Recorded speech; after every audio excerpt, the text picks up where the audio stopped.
E lui ha detto sì, in effetti hai ragione. Però non dirlo alla stampa che stiamo fallendo. Ho detto no, figurati se lo dico alla stampa. Subito, freccetta, tac, al mio amico di Repubblica.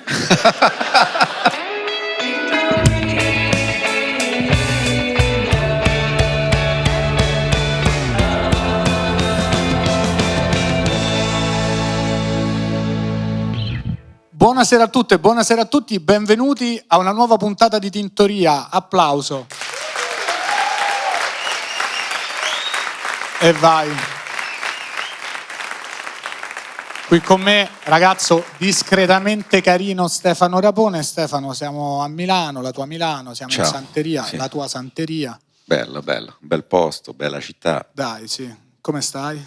Bene, bene, ho preso il mio consueto moment da mischiare con l'alcol, che penso sia la cosa migliore. Ma che alcol però? La birra del Borgo. La birra del Borgo, la quindi più buona.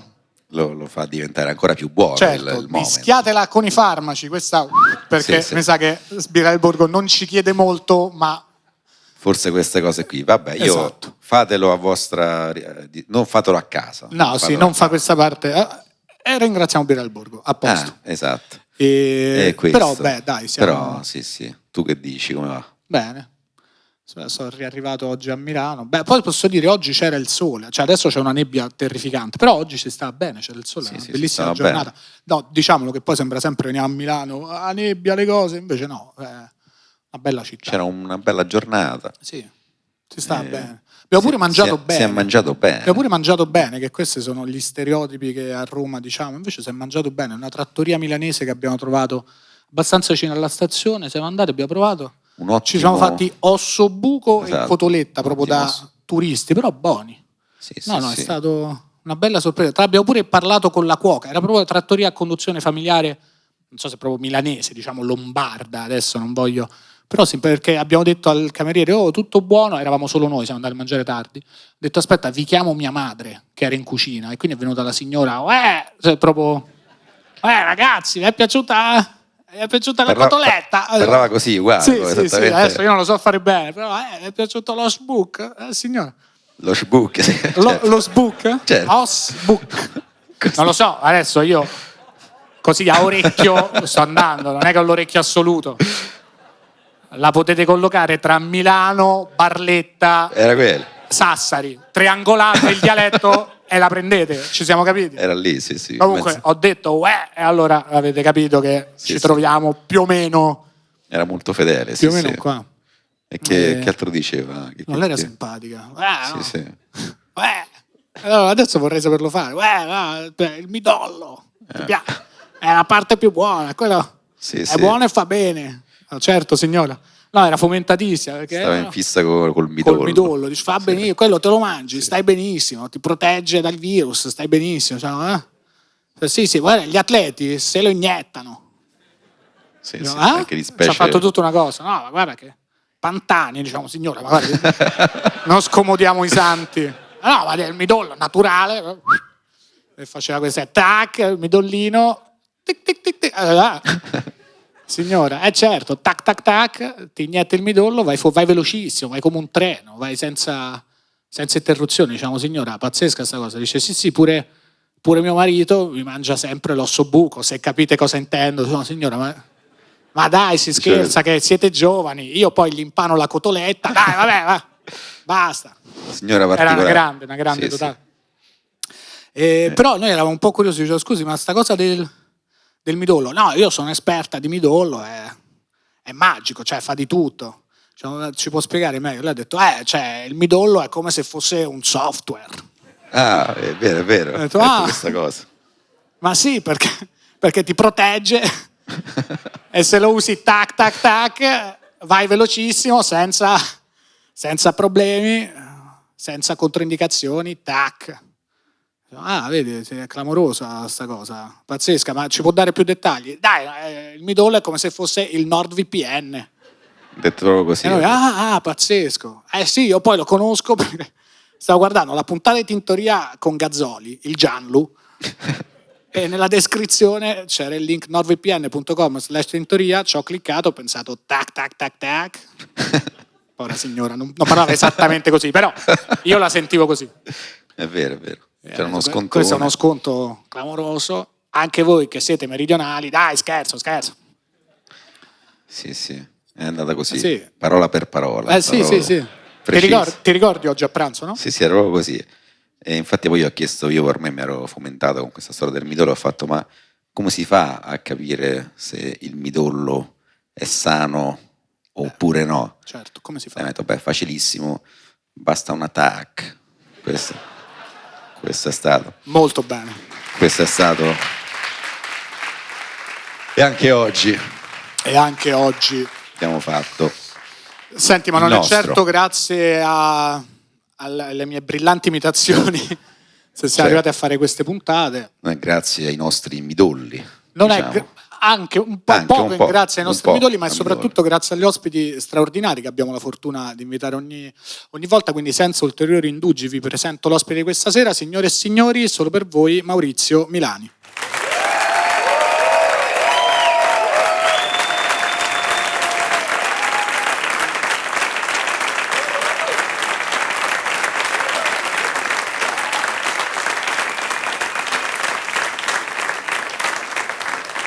Ciao, grazie. Ciao. Buonasera. Buonasera.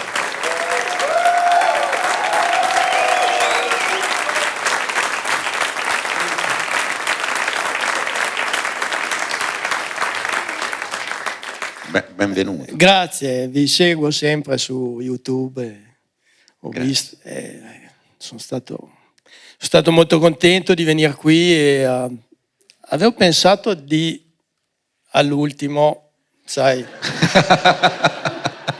o la scabbia o no, perché certo. di scuse ce ne sono, volendo. Avevo pensato o la scabbia o sai anche che muore improvvisamente, dispiace dirlo. Capita. Capita, perché certo. Come fai a saperlo? No. Però poi ho detto no, stavolta altrimenti, in teoria c'è 1 milione di visualizzazioni, quindi è un pubblico che probabilmente... Ho visto quello di Rocco Tanica quando ha detto chi conosce Maurizio Milani? Non ha alzato la mano nessuno. Allora ho detto è meglio che vado a prendere un segmento di pubblico. Io direi che possiamo finire così. Sì. No, ma sono molto contento che non hai la scabbia. Infatti. Anche perché questo si collega a una domanda che mi sa che Stefano si era preparato. No. Come stai? No, sto bene. C'ho quel problema lì che ti dicevo che va risolto. Lo vuoi dire? Ma sì, diciamolo. O non vuoi dirlo? No, dillo. No, perché come pentito di cabaret, tu sai che sono sotto protezione dalla DIA. Garantita. Sì, protezione garantita. Perché ho fatto dei nomi anche sulle serate in nero e ho tirato dentro anche i nomi di miei colleghi che adesso non mi vogliono più bene, anzi mi hanno minacciato e quindi probabilmente ci sarà anche qualcuno che dopo verrà a saldare il conto. E quindi sto bene, ma sono sempre sul chi vive di subire anche una vendetta trasversale che coinvolge magari mio cugino che lavora alla Montecatini, che ha sempre fatto, mi dispiace per sua moglie, che certo. Poi anche i ragazzi stanno andando a scuola, dispiace, non è che senza papà. Però d'altronde non è che se fanno le vendette trasversali non le ho inventate io. No. Chiaro. Non è che pure le vendette trasversali, assolutamente no. Mi dispiace dirlo, però se dovesse anche capitare, al funerale non posso andare. No. Certo. Perché il procuratore della DIA qua di Milano non mi dà il permesso. Poi anche ai sposalizi non mi manda. Tutte le cerimonie, diciamo, civili. E cosa volevo dire? Come pentito mi hanno ritenuto attendibile più di 2 procure antimafia, quella di Palermo e quella di Trapani. E ci tengo a dire qui che l'80% voglio ritrattare tutto. No, adesso si può ritrattare o... Si può fare. Volendo si può ritrattare. Volendo si può ritrattare. Dai, erano tutte balle quello che ho detto. Adesso cosa succede? Mi sono autocalunniato, è un reato anche l'autocalunnia. Certo. Però contro se stessi. Contro me stesso, quindi diciamo che c'è un indulto. Sì. E a proposito di indulti, certo. Ci tenevo a dire sta roba perché noi abbiamo, diciamo, il vizio di dire che il cabaret è nato a Milano. Qua è un pezzo, no? Che c'è anche su quel libro lì. Il cabaret è nato a Roma. Voi sapete che i più grandi storici del cabaret milanese sono Flavio Aurelio e Gian Gilberto Monti. Flavio Aurelio di Peschiera Borromeo e Gian Gilberto Monti, che è esperto anche di cantautori francesi, così. Loro sanno tutto del cabaret dagli anni 50 a venire ai giorni nostri, forse fino a 10 anni fa, così. Però il cabaret milanese è nato a Roma. È nato a Roma quando? Quando i piemontesi sono arrivati a Roma, il Risorgimento, no? E Vittorio Emanuele II, appena arrivato a Roma, ha fatto un'amnistia totale, sia per i detenuti politici che per quelli comuni. Tra questi c'era il brigante Gasparone, che era un brigante di terzo livello e aveva passato più della sua vita in carcere, aveva 50 anni, allora a 50 anni si era abbastanza anziani. E lui si trovò a Roma, nella Roma non più papalina, ma nella Roma dei Savoia, e disse: non ho più la forza di andare a fare i lavori da non fare, cioè perché lui era un brigante. Quindi cosa faccio? Si inventò sta roba, ma nemmeno lui pensava potesse diventare un lavoro. Andava nelle osterie di Trastevere e si vantava di aver fatto la tale rapina, di aver sequestrato i beni a un cardinale, tutte robe anche inventate. E queste cose avevano notevole successo nella Roma di fine Ottocento. Tant'è che Byron, che girava nel Grand Tour, in una lettera alla moglie, questa è storia, scrive: ma sai, Antonia, che certe persone si fermano e mi chiedono: scusi, io penso, chiederanno dove sono a fare la conferenza stasera. No, mi dicono: scusi, sa dov'è il brigante Gasparone stasera, in quale osteria? No, non lo so, mi dispiace dirvelo. E il brigante Gasparone diventò così famoso che i bambini lo emulavano e quindi il prefetto, mandato dai piemontesi, lo allontanò da Torino e lo mandò in domicilio coatto ad Abbiategrasso. Lui a Abbiategrasso, che è un comune qua a 10 chilometri, per andare a Pavia, cosa ha fatto? Aveva il domicilio, cioè doveva star lì, no? Soggiorno obbligato, chiamiamo. Andava nei bar di Abbiategrasso e faceva quello che faceva a Trastevere. Infatti è morto a Abbiategrasso, è sepolto lì e noi cabarettisti a volte andiamo a portargli una corona il giorno che è mancato, che è il 2 giugno, festa della Repubblica, ma è un caso.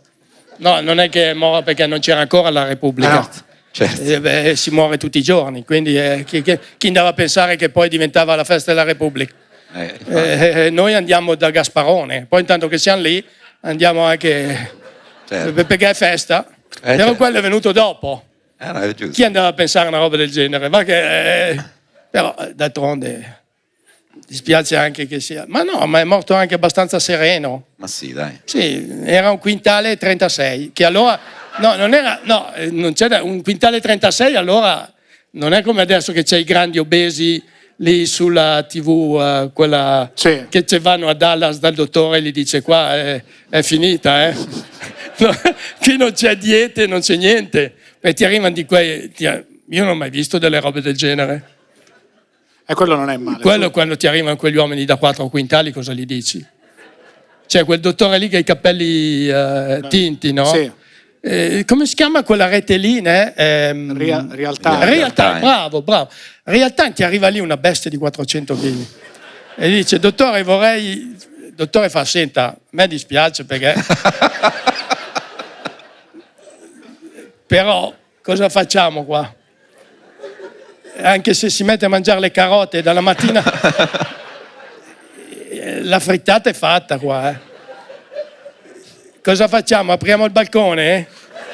No, è brutto dirlo. Certo, che devi però io sono un medico, non posso dire che illudere la gente come... No, niente, mi faccio accompagnare a casa, che poi hanno quei furgoni lì, perché bisogna caricarli su con anche... ci vuole 3 palle, sai che la logistica è una roba da logistica, praticamente. Il muletto. Sì, perché poi è sempre qualcuno che ti accompagna, perché lui ormai non è più in grado di... no. Cioè è gente a me dispiace, perché a volte fanno finta che... Ho visto una che, sai, dopo romanzano un po', faceva la sartina lei, no? E intanto, sai, per romanzare un po' metteva gli aghi che faceva l'orlo a dei vestiti da donna, ma si vedeva proprio che era una roba messa lì dagli autori del format, perché quella donna lì sta tutto il giorno a letto e poi io non so cos'altro può fare. Vedrà se stessa a Real Time e dice: sì. Non pensavo di essermi ridotto, perché non ti riduci...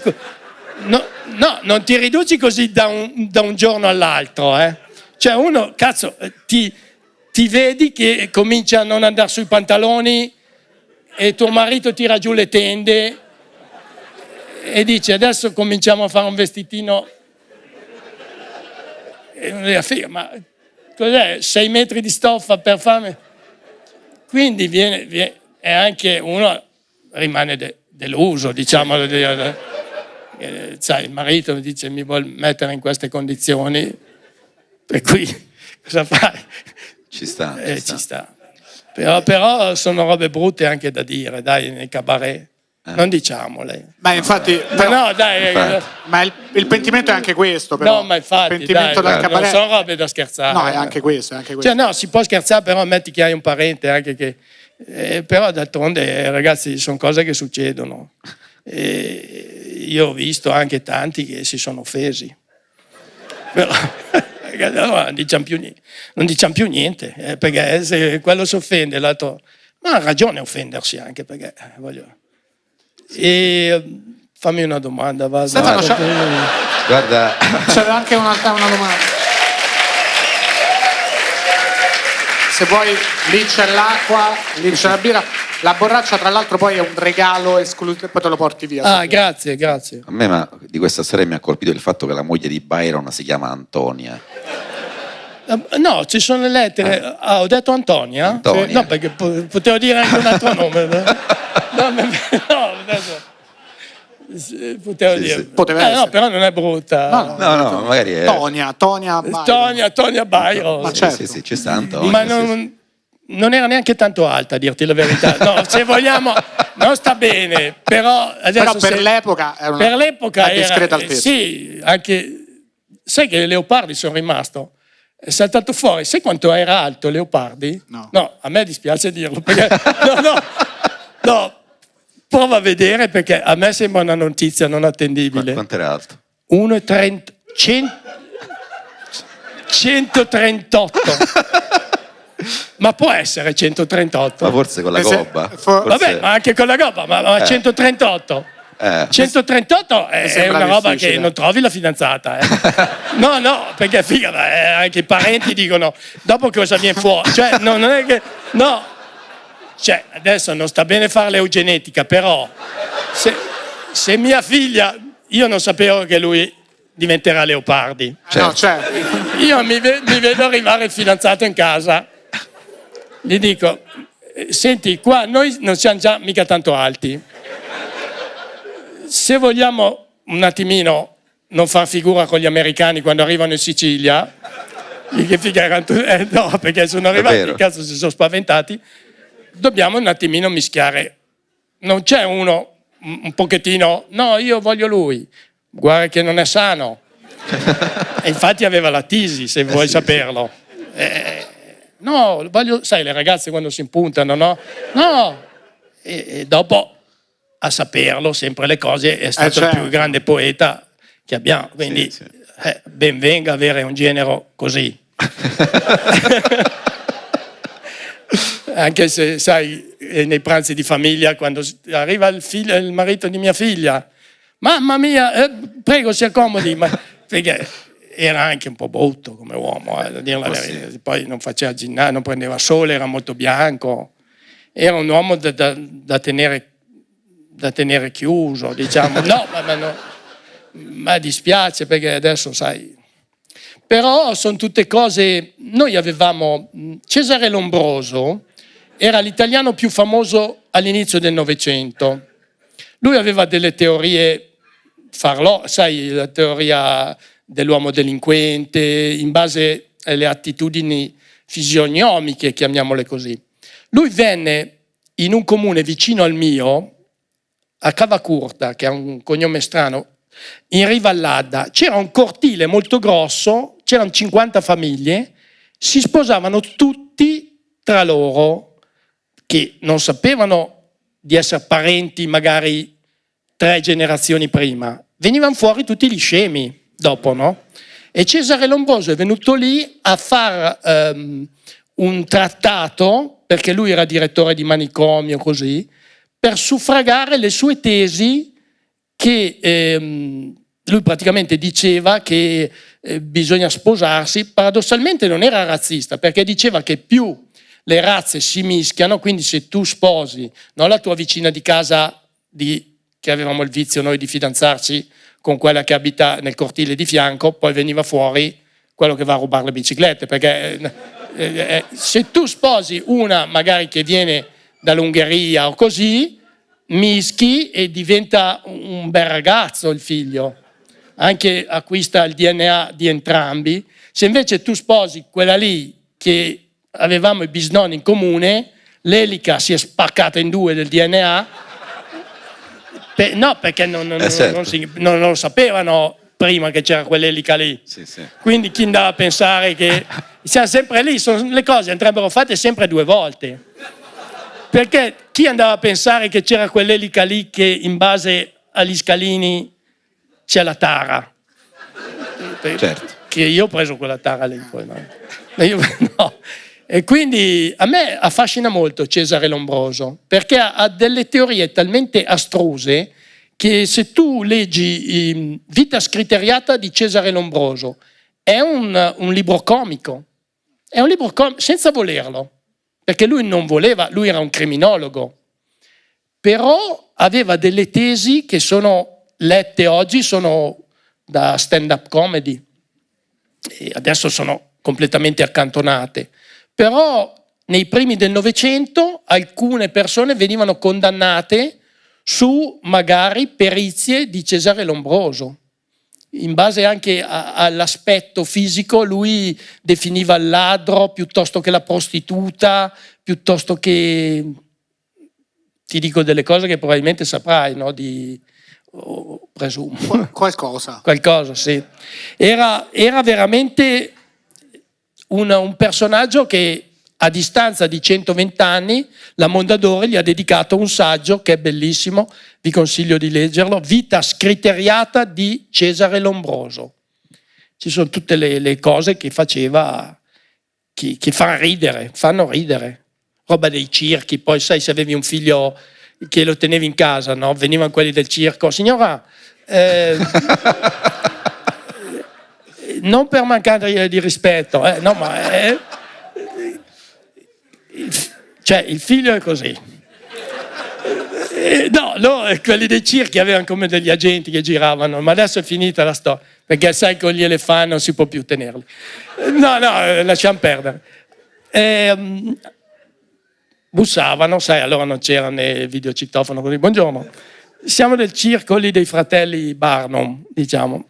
Sappiamo in paese che ha un figlio che è alto 1 metro, mamma mia, che futuro ha? Noi giriamo in tutti gli stati d'America, quindi ha modo di vedere culture diverse, conoscere persone, così. Qui a casa per voi... E quindi i circhi andavano in giro a prendere i fenomeni da baraccone, che poteva essere Elephant Man, sai, dopo hanno fatto i film anche. Sono tutti argomenti che a me fanno divertire, ecco, quelle robe lì del Guinness World. È una forma di Guinness World, no? Il circo Barnum. C'è questo famoso film del Barnum, Circo Barnum, che girava per tutta l'America.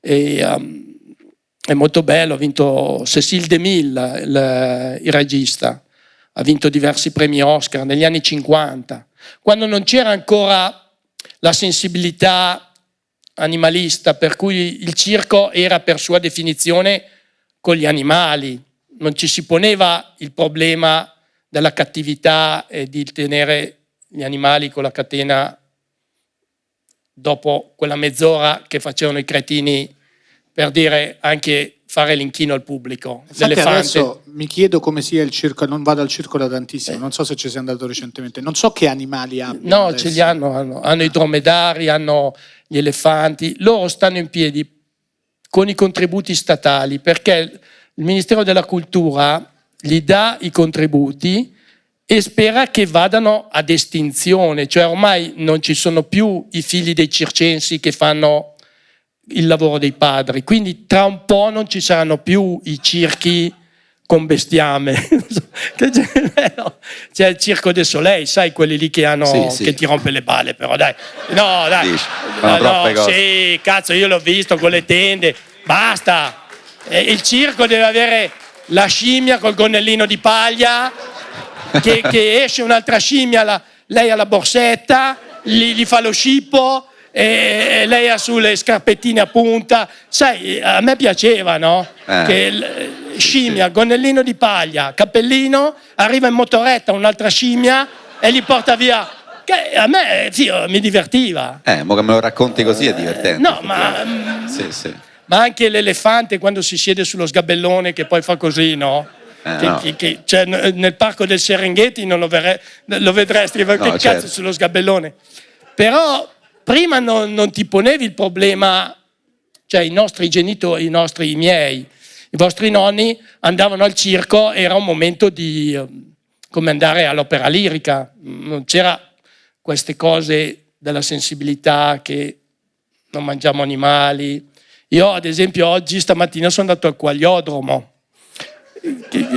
Dove corrono le quaglie? No, perché le quaglie, no, dove le quaglie le allevano apposta per il poligono, per cui certo. se no non verrebbero allevate. Quindi o gli dai la possibilità di essere allevate in qualche modo, poi dopo cosa ne fai di quelle quaglie lì? Le liberi? Se le liberi ci sono i predatori, c'è le nutrie che le mangiano. Certo. Quindi è un problema il quagliodromo. Infatti vengono a lamentarsi molti che non è giusto sparare alle quaglie. Infatti per me non è giusto. Per non offendere vado ugualmente. No, perché comunque è sempre con me. Cioè mi dispiace il padrone del quagliodromo, ha già un'età che un altro lavoro non lo prendono più. Quindi io pertanto che faccio apposta a sbagliare, lì sono talmente tante che anche se non vuoi mirarla la miri. No, mi dispiace dirlo. Poi lui se vede che fai apposta dice senti, io voglio un po' di soddisfazione nel lavoro, non mi interessa il 10 euro che mi dai per un'ora, voglio che quando ti butto dentro 30 quaglie 15 siano allungate. Quindi è un bel problema, non so come fare, aiutatemi voi perché io non voglio più andare al quagliodromo, guarda. Bene. E questo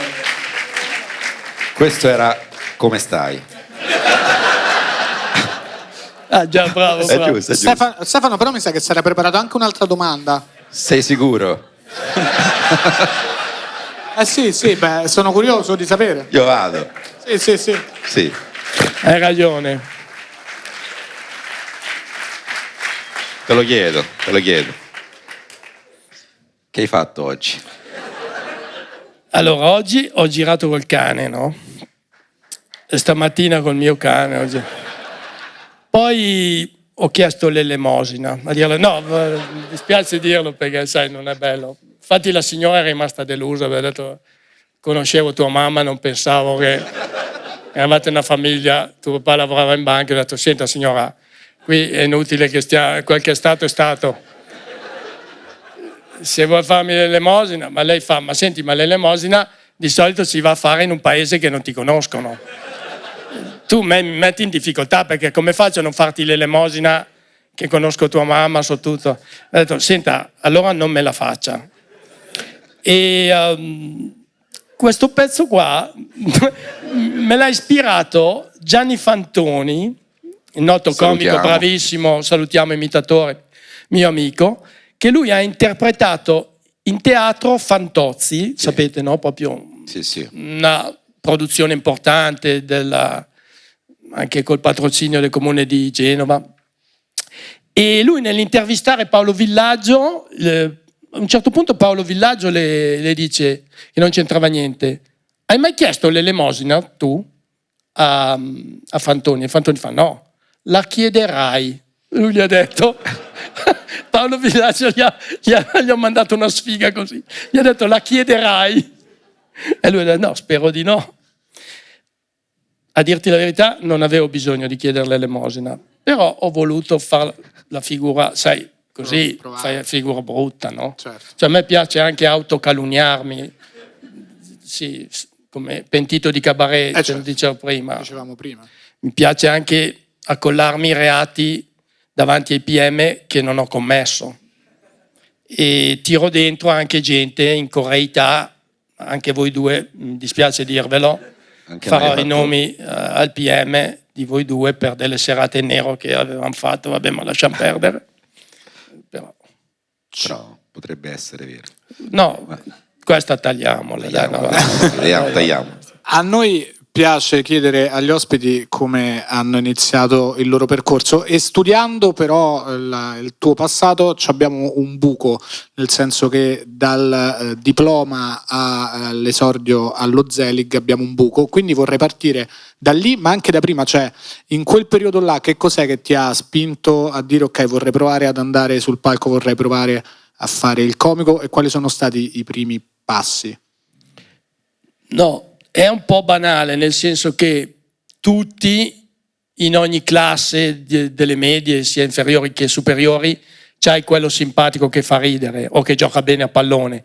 Questo non significa che potrà andare a giocare nell'Inter o andare a Colorado, cioè nel senso che ero il burlone un po' della classe, no? Però non ero mai andato né filodrammatica né niente. Mi era venuto il pallino di fare un provino, mi era venuto in mente di fare un provino non allo Zelig, al derby. Io pensavo che ci fosse ancora il derby, parliamo del'86, 1986. E allora ho guardato sul Corriere della Sera, l'ultima pagina del Corriere, c'erano i cinema, i teatri, e io cercavo il derby, no? L'ultimo, perché erano in ordine alfabetico, era lo Zelig. E c'era scritto, è il locale che ha ereditato degnamente quello che è stato il derby per il cabaret. C'era il numero di telefono. Ho chiamato, no, sul fisso, ha risposto, dopo ho saputo, Giancarlo Bozzo, che era il direttore artistico. E gli dico, vorrei venire a fare un provino. E lui mi fa, ma lei come fa a sapere che facciamo i provini? No, chiedo. E lui mi fa, no, perché abbiamo deciso adesso con Gino e Michele che faremo dei provini, ma non l'abbiamo detto a nessuno. Lei come fa a saperlo? Ripeto, no, è anche lì una coincidenza. Cioè comunque non stiamo lì a discutere. Mercoledì 12 novembre ci sono i provini, venga anche lei. Quindi già lì è stata una casualità. Quando mi presento alla mattina alle 11, non so se è presente lo Zelig, il Viale Monza è in alto, lo Zelig devi andare giù. Io ero arrivato a piedi in Viale Monza e vedo che c'è giù la Claire. Lo Zelig era quello verso la Martesana, non è quello di adesso, era quello più interno, dove c'è adesso un Rangoon, Cioè, lo Zelig vecchio era sempre in quel cortile lì, dei socialisti, però era più interno. Dopo l'hanno fatto nuovo di qua. E c'era ancora tutto chiuso e vedo che c'erano degli altri aspiranti comici con la tutina nera, con il leggio, chi faceva il teatro, facevano i giocolieri, così, no? E mi sono spaventato perché ho detto, ma guarda questi qua come sono bravi, fanno. Poi c'erano ad esempio un duo che faceva A, B, no, devi dirmi C, dimmi D, cioè era una roba seria, no? Per uno che non c'entra niente. Io ho detto, no. Allora, tanto nessuno si accorgeva, non sono andato giù. Ho detto, no, io qua ho paura di fare una figura. Cioè, ho preso paura e sono andato via.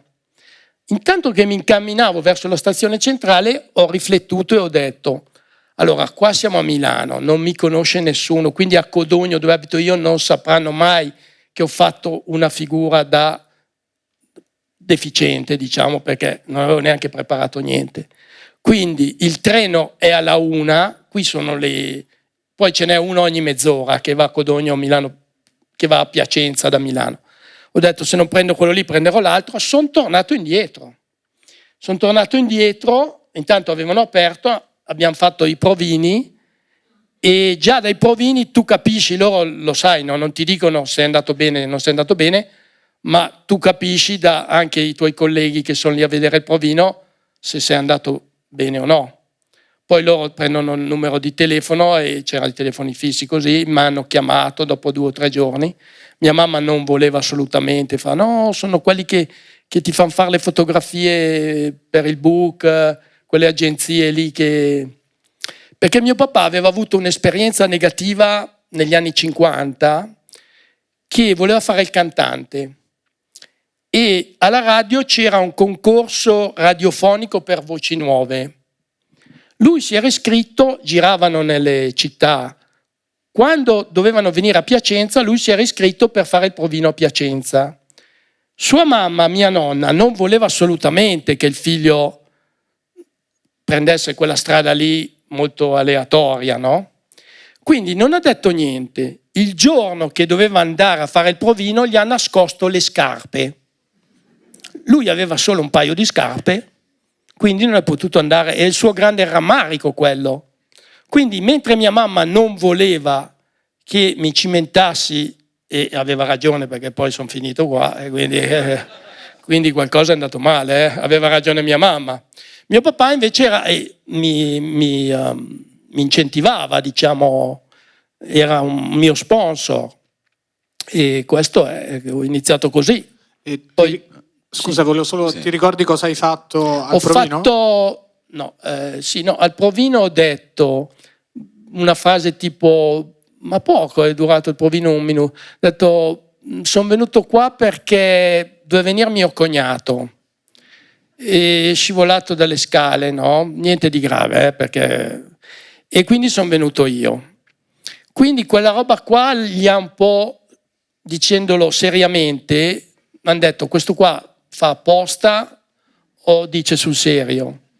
Poi un'altra cosa improvvisata, sta di fatto che allora era più facile, perché i provini erano, non so, 30 persone e ne prendevano 10. Non è come adesso che per andare ai talent ci sono 1500 aspiranti per 10 posti. Obiettivamente era più facile negli anni 80, se sapevi dove andare e arrivai lì per caso, per quella famosa telefonata. Ma adesso a rifare quella roba lì non verrei preso. Cioè sono quelle robe che se tu vedi Renato Rascel adesso, Walter Chiari, non ridi, se vogliamo essere sinceri. Però allora, Gino Bramieri diceva le barzellette così, però se vedi i comici, tranne Totò o Aldo Fabrizi, se vedi i comici Carlo D'Apporto così, non è che ridi tanto. Sì, i comici di rottura sì, quelli che facevano la rivista, Macario o anche quello di Genova, come si chiamava, cioè, è legato ai tempi, è legato all'attualità, è legato... Quindi quel provino lì, se tu lo mandi nello spazio temporale adesso non ti prendono. Allora prendevano quasi tutti. Ti ricordi chi c'era? Se c'era qualcuno C'era con Gino te? Michele, Giancarlo Bozzo e soprattutto io penso che voi quando parlate dello Zelig non ricordate mai la figura più importante, che era quella che se era sì, era sì, se era no, era no.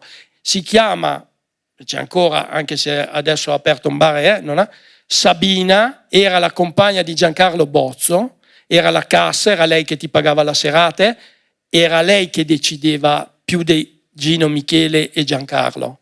Se lei diceva che un comico meritava di andare su quel palco, lei valeva il 70%, quei tre là valevano 10, 10 e 10.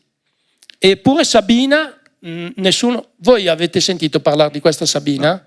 Era la fidanzata di Giancarlo Bozzo, sì, Giancarlo lo conosciamo. vabbè, Giancarlo. Era la fidanzata di allora, perché parliamo di 36 anni fa, 35, 87. Quindi poi Giancarlo adesso i figli grandi, si è sposato cioè le vite niente, però era veramente, Sabina era, poi anche guardava lo spettacolo e ti diceva qua hai fatto il pezzo che dovevi fare alla fine, era anche brava come regista, diciamo. E mi dispiace che sia dimenticata anche nei libri che parlano di Zelig o così, la citano poco. Forse perché non era comunista? Ma lo era comunista. A me ha sempre detto che era... A me ha sempre detto che era comunista. Non riesco a capire. A me ha sempre detto che era comunista. Allora ci sono altri motivi. Sarà un'altra ragione. A questo punto lei era comunista. Ecco, la storia è ormai andata. Così. Non è che possiamo rifare. Non possiamo, ma no, vai. No, volevo chiedere di quel periodo allo Zelig, cioè quindi quello era il primo anno dello Zelig. Il primo anno dello Zelig raccoglieva l'eredità del derby. Com'era? Esatto. Il locale, come vi dicevo, il pubblico, come eravate voi? Sì, noi lì vi sparivano diverse torte della Bindi, che c'era il frigo della Bindi lì, no? All'entrata. Vuoi per l'emozione di entrare in scena, che non avendo fatto le scuole di teatro, noi avevamo gli attacchi di panico, cioè figa, proprio robe, gente che saltava per terra dalla paura, perché se non gestisci la paura sai che viene fuori le robe più belle poi, perché vedi uno che sta male praticamente. No?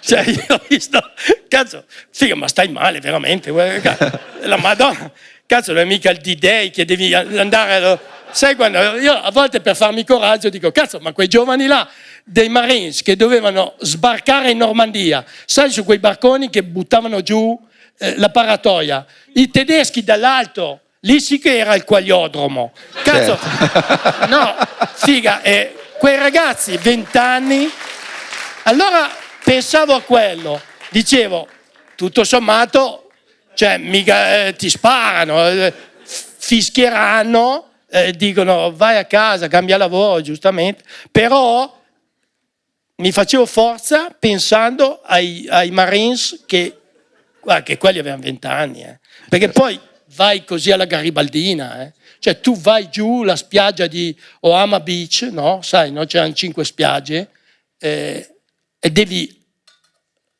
arrivare sotto le rocce, quelli là sono là in alto con le mitragliatrici, cioè lì non dipende più da te, è solo il destino. Che infatti hai visto il film di Spielberg, Salvate il soldato Ryan, no? Sì. Che lo spiega benissimo, questo gente che sta male ancora prima di sbarcare, ma come fai? Lì vuol dire che stai per morire. Sì, quindi noi che roba sta per morire, che roba?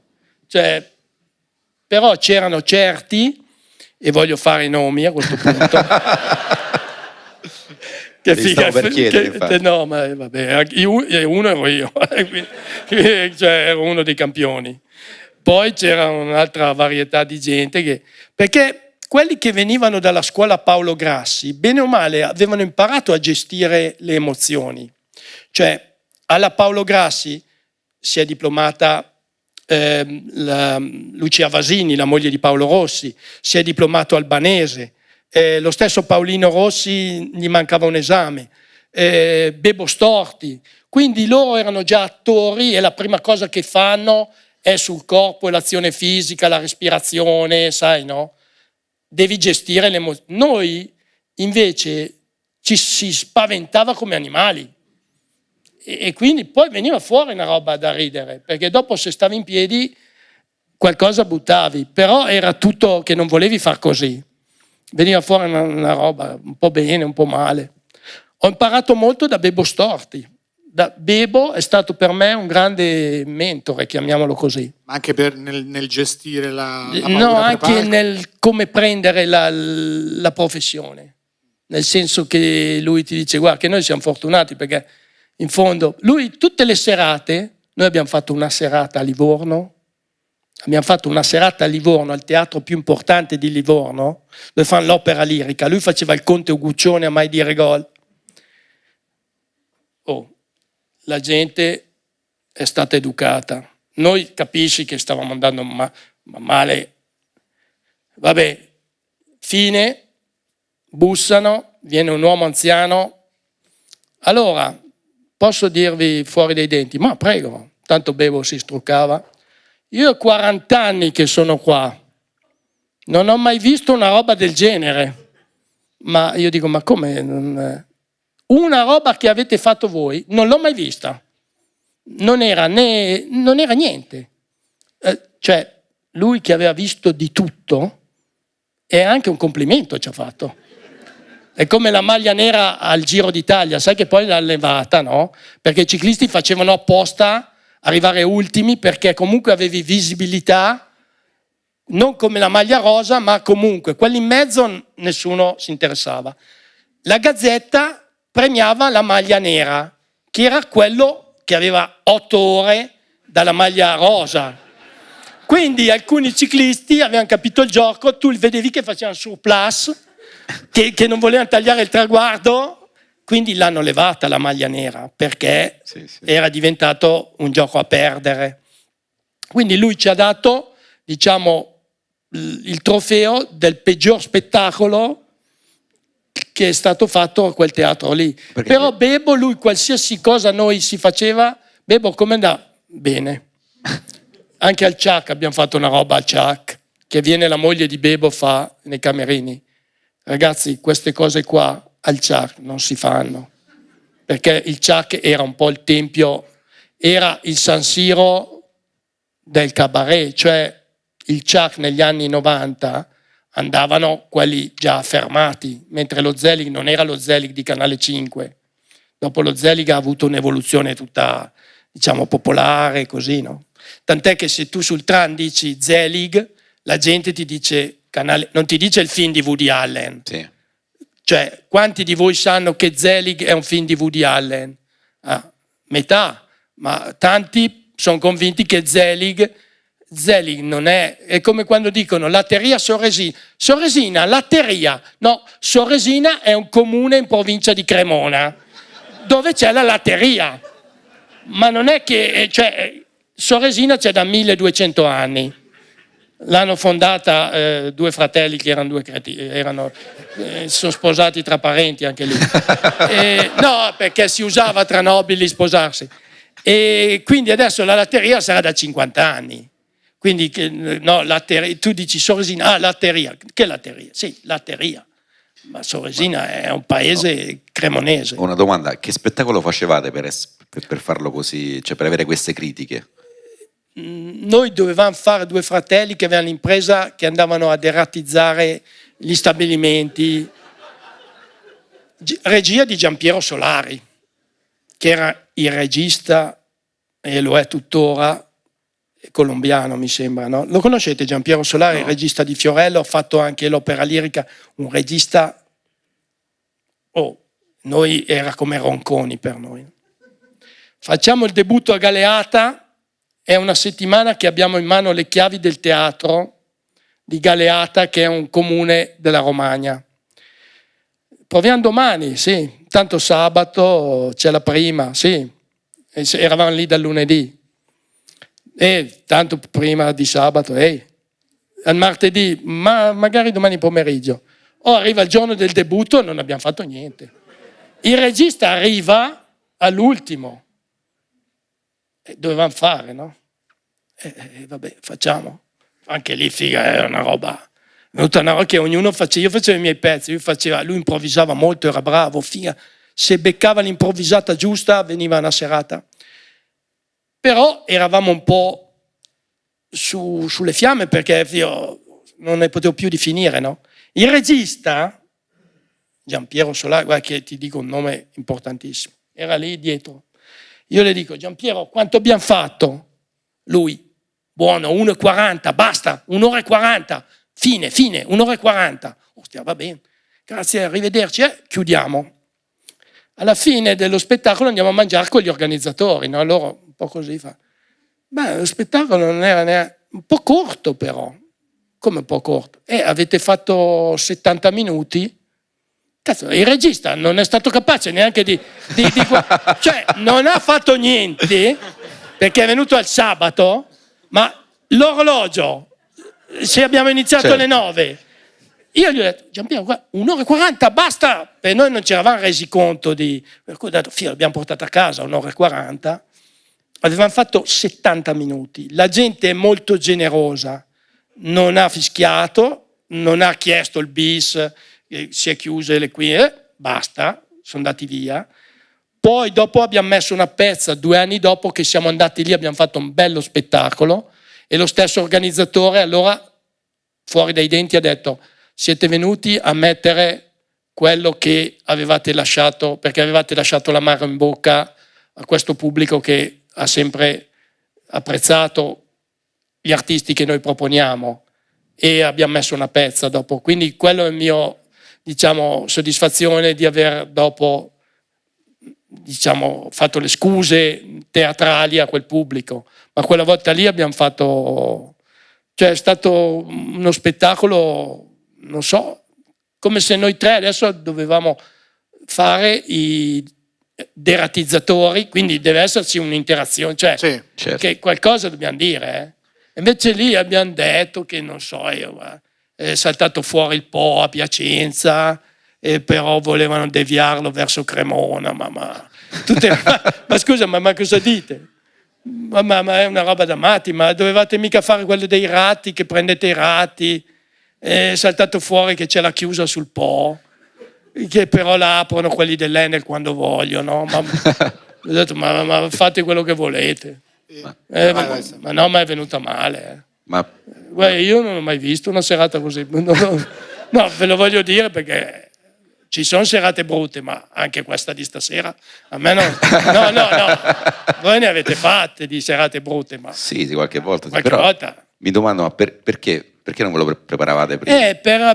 Perché come si dice, pigrizia. Lui lui è bravo molto a improvvisare, quindi anche quando fa cinema, se non lo conosci, ti mette in difficoltà, perché lui è bravo, ha un talento innato, però lo devi conoscere, no? Se non lo conosci ti mette in difficoltà, perché non sai come interagire con lui, non avevamo preparato niente, perché bastava leggere il copione, c'era il copione, bastava imparare a memoria il copione, c'erano le battute, era un testo scritto da Edoardo Erba, che era uno bravo, un autore satirico molto bravo, per cui non abbiamo avuto Senti, noi a scuola non studiavamo, quindi secondo te studiamo il copione? Certo. Continuavamo a dire domani, alla fine è venuto il sabato sera, no?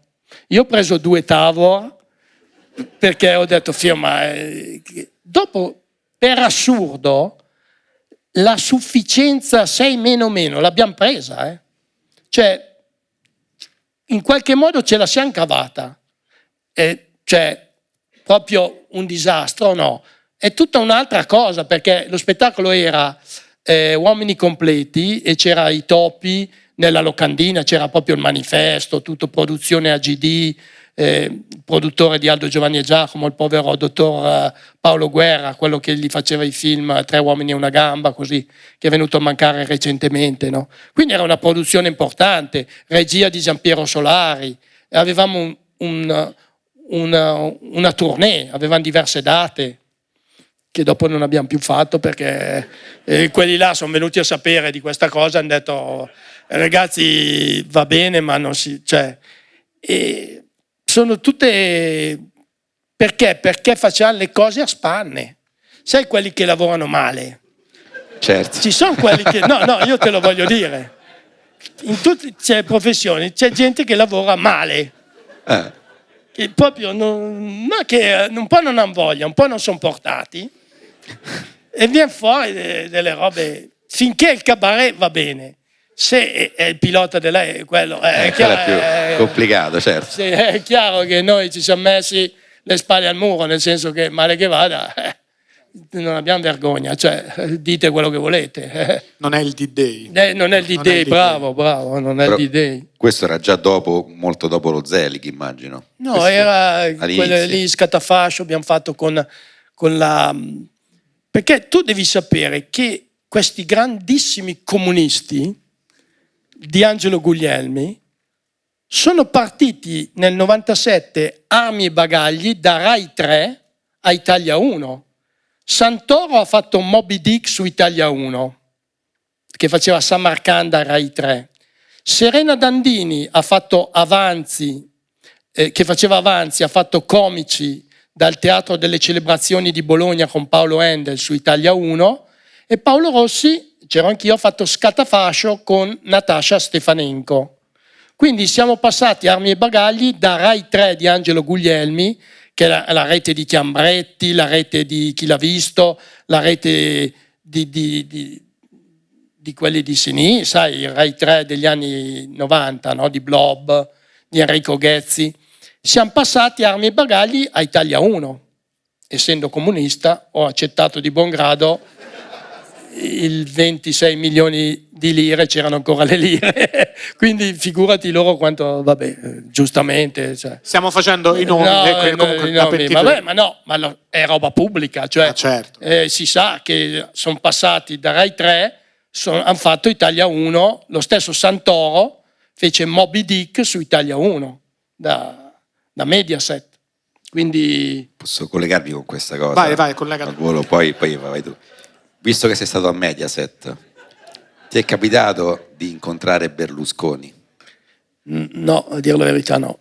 Mai. Costanzo sì, anzi sono stato ospite anche da Costanzo. No, Berlusconi a dirti la verità. L'ho visto una volta in galleria a Vittorio Emanuele, galleria qua a Milano, che tutti lo guardavo anch'io. E posso dirti una cosa, è andato, c'era la SIP, non c'erano ancora i telefoni, è andato dentro a telefonare, lì c'era il centro SIP, no? Che c'erano tutte le cabine, e con i suoi uomini è andato dentro alla SIP, no? Dopo io l'ho aspettato come altri, perché non era ancora in politica, era solo il presidente del Milan e padrone di Canale 5. Una cosa che mi ha colpito è che non era così piccolo come lo descriveva Forattini o gli altri. Per un uomo di quella classe lì, perché lui era del 36-37, quindi adesso avrebbe 87 anni, quando è morto l'anno scorso ne aveva 86. Non era piccolo per la sua generazione, è stato 1,68, 1,70, a meno che aveva le scarpe, perché non l'ho visto in spiaggia. Si dice che no, quello. E là, in spiaggia non si scappa, certo. tutti. Io non l'ho visto in piscina, a piedi nudi. Certo. Io l'ho visto vestito, sai, doppio petto, le scarpe mi sembravano normali. Ti dico la verità perché le ho guardate le scarpe, perché sapendo, però chi mi dice che non aveva sotto così? Implantari magari. Così è 20 centimetri, ragazzo sì. mio. Sì, quindi passi da 1,70 a 1,50, allora la cosa cambia. Certo. No, vabbè, a me sembrava, no, quella roba che dicevano, sai che lo prendevano in giro, sì. Mi sembrava un uomo per quella classe di leva lì. Se tu vedi i filmati luce di quegli anni lì in bianco e nero, gli uomini non erano così, mio papà era alto così, cioè mio nonno erano alti così. Era alto normale. Alto normale. Nella media. Adesso i giovani sono tutti più alti, è chiaro. Sì. Ma a me non mi sembrava anche un bell'uomo, a dirti la verità. No, perché dicono che era brutto. No, era anche un bell'uomo. No, lui ai suoi studi televisivi non l'ho mai visto. Invece... Ho visto Mai Buongiorno, Mai Buongiorno l'ho visto. E che ci hai parlato? No, parlava con Fazio e io ascoltavo. Ah. Che si lamentava che gli avevano dato il ben servito da Mediaset. Ti ricordi quando poi dopo un anno è mancato? Che era stato fatto fuori da Mediaset in modo irriverente, cioè non gli avevano dato il giusto... Lui che aveva scommesso sulla TV commerciale, è stato uno dei primi, no? Era stato mandato via, diciamo, e lì fece una bella intervista, forse l'ultima intervista di Mike, da Fabio Fazio. Quindi, come noi nei camerini prima parlavamo, da Fazio si fa così con gli ospiti, no? Si parla prima, e io ero lì che sentivo, non è che quello che si dicevano, cioè l'ho salutato, lui non sapeva neanche, infatti mi ha detto scusi lei cosa fa qua? Ho detto no, io sono il figlio del padrone. Ma il padrone di che cosa? Gli ho detto di quel salumificio lì che c'è davanti. E vabbè, che viene qua. Gli ho detto sì, perché scusi, lei non si interessi, parli con Fazio. Non è che vuole sapere tutto, chi è quello lì, chi è. Scusi, non è che sono una persona anch'io, cioè non è che se sono qui mi aveva fatto entrare, scusi, non per mancanza di rispetto. Infatti hanno trafugato la salma dopo. Se ti ricordi? Sì, l'hanno Sì, quello me lo ricordo. Però Cazzo. poi è stata ritrovata. È stata ritrovata. Dov'era? Dov'era? È stata ritrovata. Io so anche, a dirti la verità, chi l'ha ciulata. Chi è? Sono due comici che non mi piace dire il nome. Uno è Nicola Vicidomini, che è di certo. Roma, Certo. che lo conoscete. Lo conosciamo, Era sì, molto sì. giovane e aveva fatto quella cazzata lì. E un altro era Vergassola, di La Spezia. Poi si sono pentiti, ma ho detto datela indietro. Ma non chiediamo riscatto, chiedetelo. A questo punto chiedetelo.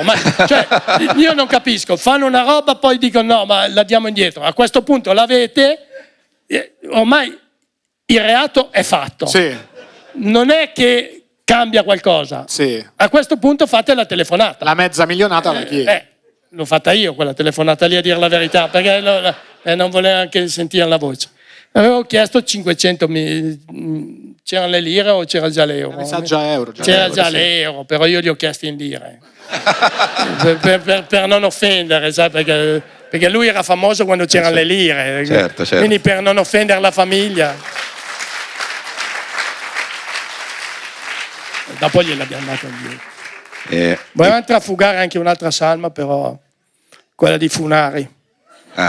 Però dopo ci dispiaceva perché Funari per me era un mito, è stato quello che ha inventato la televisione, diciamo che i politici diventano comici e viceversa, quando si è mischiato la politica con, diciamo, l'avanspettacolo, il cabaret. Il primo in assoluto è stato Gianfranco Funari a inventare quella roba lì negli anni '80.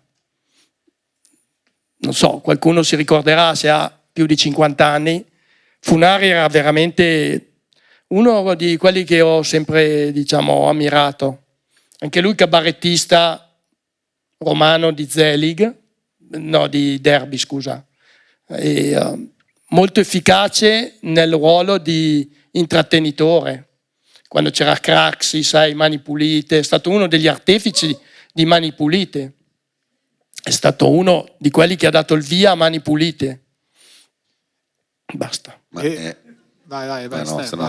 Tu al Derby ci andavi come spettatore? No, non sono andato perché per motivi anagrafici della nostra generazione che sono stati come pubblico non so, ma che hanno lavorato al Derby sono Raul Cremona,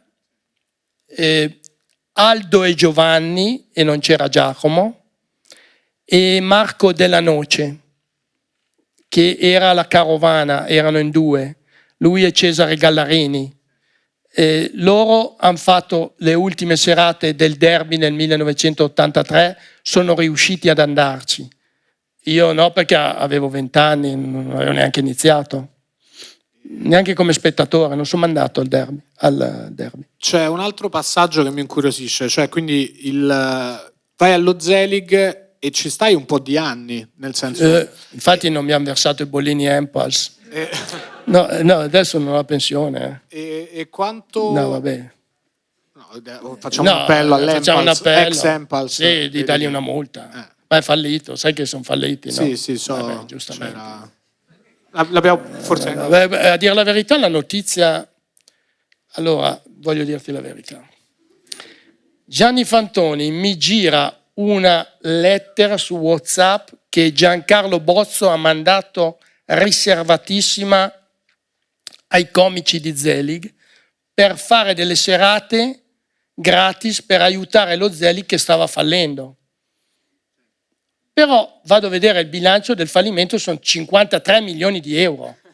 Per cui gli ho detto a Giancarlo, ma per tanto che veniamo lì a fare le serate gratis, sia Bisio che Paolo Rossi, che tutti quelli che sono diventati famosi, che è Cozzalone, metti chi vuoi, 53 milioni, cioè ti tireremo su, ma se va bene 500.000 euro. E lui ha detto sì, in effetti hai ragione, però non dirlo alla stampa che stiamo fallendo. Ho detto no, figurati se lo dico alla stampa. Subito, freccetta, tac, al mio amico di Repubblica. No, e la notizia è stata ripresa, Zelig è fallito. Dopo Giancarlo fa, ma chi l'ha detto? Io ti avevo detto, non l'ho detto io, di sicuro. Scusa, se ti ho detto che non lo diceva nessuno, anzi mi stai offendendo, metti in dubbio. Quello ha il segreto, il giornalista non può rivelare la fonte. Ovviamente. Però è partita da Gianni Fantoni che me l'ha girata a me. Io mi sono interessato con Bozzo per andare, mi sono reso disponibile, no? E dopo quel ragionamento abbiamo deciso di non farle perché era inutile, però ho detto a questo punto diciamolo ai giornalisti, perché sarebbe bello anche fare Rufiano. Sai, fare il Rufiano del padrone qualcuno lo deve fare. Se tu hai lavorato in uno stabilimento c'è sempre uno che va a rufianare dal padrone. Io ti dico la verità, lo facevo volentieri. No, adesso non è perché, senti, qualcuno lo deve fare. O non lo fa nessuno. Certo. No, Giusto. Io andavo a dire tutto, cosa succedeva negli spogliatoi, chi fumava, chi spaccava gli armadietti. Al sabato ci vedevamo in un bar fuori e rufianavo tutto al padrone della logistica. Mi dispiace dirlo adesso. No, ma qualcuno lo deve fare. No, siamo d'accordo. Rufiano del padrone c'è sempre stato. Anche a militare facevo Rufiano. Ho sempre avuto quel vizio lì, dai, scusa. Quello è un vizio, non è che va curato. Una passione, dai. Sì, è un hobby. Non avendo hobby tu fai, perché non è neanche a fine di lucro. E per mettere in difficoltà gli altri. Sì, appunto. Fare i dispetti, sai fare i dispetti? Sì, non è che ci guadagna fare i dispetti, fai star male gli altri. Però, insomma, ripeto, dopo ti dispiace perché però a questo punto ormai la cosa è fatta. Inutile chiedere scusa. Certo. Quel periodo là di Zelig, quindi Zelig pre-televisione, pre-programma televisivo, che clima c'era tra i comici, cioè che spirito c'era? C'era una cosa di aiutarsi l'un l'altro, c'era competizione e è cambiato quando poi è arrivata la televisione? Sì, no, quando è arrivata la televisione è cambiato completamente tutto, anche i tempi volevano che ogni frase ci fosse una battuta, quindi sono intervenuti degli autori, tutto diverso. I primi tempi dello Zelig era più una roba estemporanea, cioè non pensavi neanche, perché a volte c'era la partita, no? Al mercoledì ti trovavi in sala 10 persone. Io ho visto il Tafazzi, che poi è diventato un neologismo, voglio dire Tafazzi, le Tavazza, l'ho visto fare davanti a 10 persone, per poi vederlo anni dopo, vederlo ad Assago al Forum davanti a 6.000 persone a 50 euro al biglietto, e allora lì era una roba, chiunque poteva andare sul palco e fare cabaret, era più, diciamo, adesso è brutto dire i vecchi tempi erano meglio, i tempi di quel periodo richiedevano quel tipo di cabaret. Poi è subentrato Canale 5, giustamente ha portato il suo essere, quindi ha portato i soldi, ha portato una serie di scenografie importanti, una serie di costumisti, è diventato quel fenomeno che è diventato, no? Quindi poi dopo c'è stato Colorado, ci sono stati altri emuli che poi non hanno inventato niente, perché in America ci sono sempre state quelle trasmissioni lì via un comico l'altro. Quindi... E per te il passaggio in televisione, al di là del programma Zelig, anche negli altri programmi che appunto sei partito su Rai 3, com'è stato? Perché che cosa facevi? Quanto ti preparavi? Una volta ti hanno detto guarda qua non siamo più no, lì dovevi imparare a Romagna. memoria. Lì almeno quei 4-5 minuti lì che facevi dovevi farli vedere a Fazio, chi per esso, dovevi fargli vedere il testo, te lo correggeva se ti metteva qualche battuta così, e quello dovevi farlo a memoria. Poi potevi sbagliare una riga, ma però non potevi improvvisare. Ok, non potevi, cioè quindi dovevi... No, devi fare come la poesia, cioè doveva essere... Poi non hai neanche il pubblico, per cui non riesci... Cioè c'è il pubblico, ma interagisce poco, no? Quindi non capisci neanche se fa ridere o no. E ecco, del vecchio Zelig non vi ho detto una roba, che avrei scommesso su gente che non è diventata famosa, il primo Zelig. Per esempio? Tipo il Trio Reno, voi l'avete sentito, il Trio Reno? Il Trio Reno erano 3 ragazzi di Bologna bravissimi che avrei scommesso su di loro e non su Aldo, Giovanni e Giacomo, ad esempio.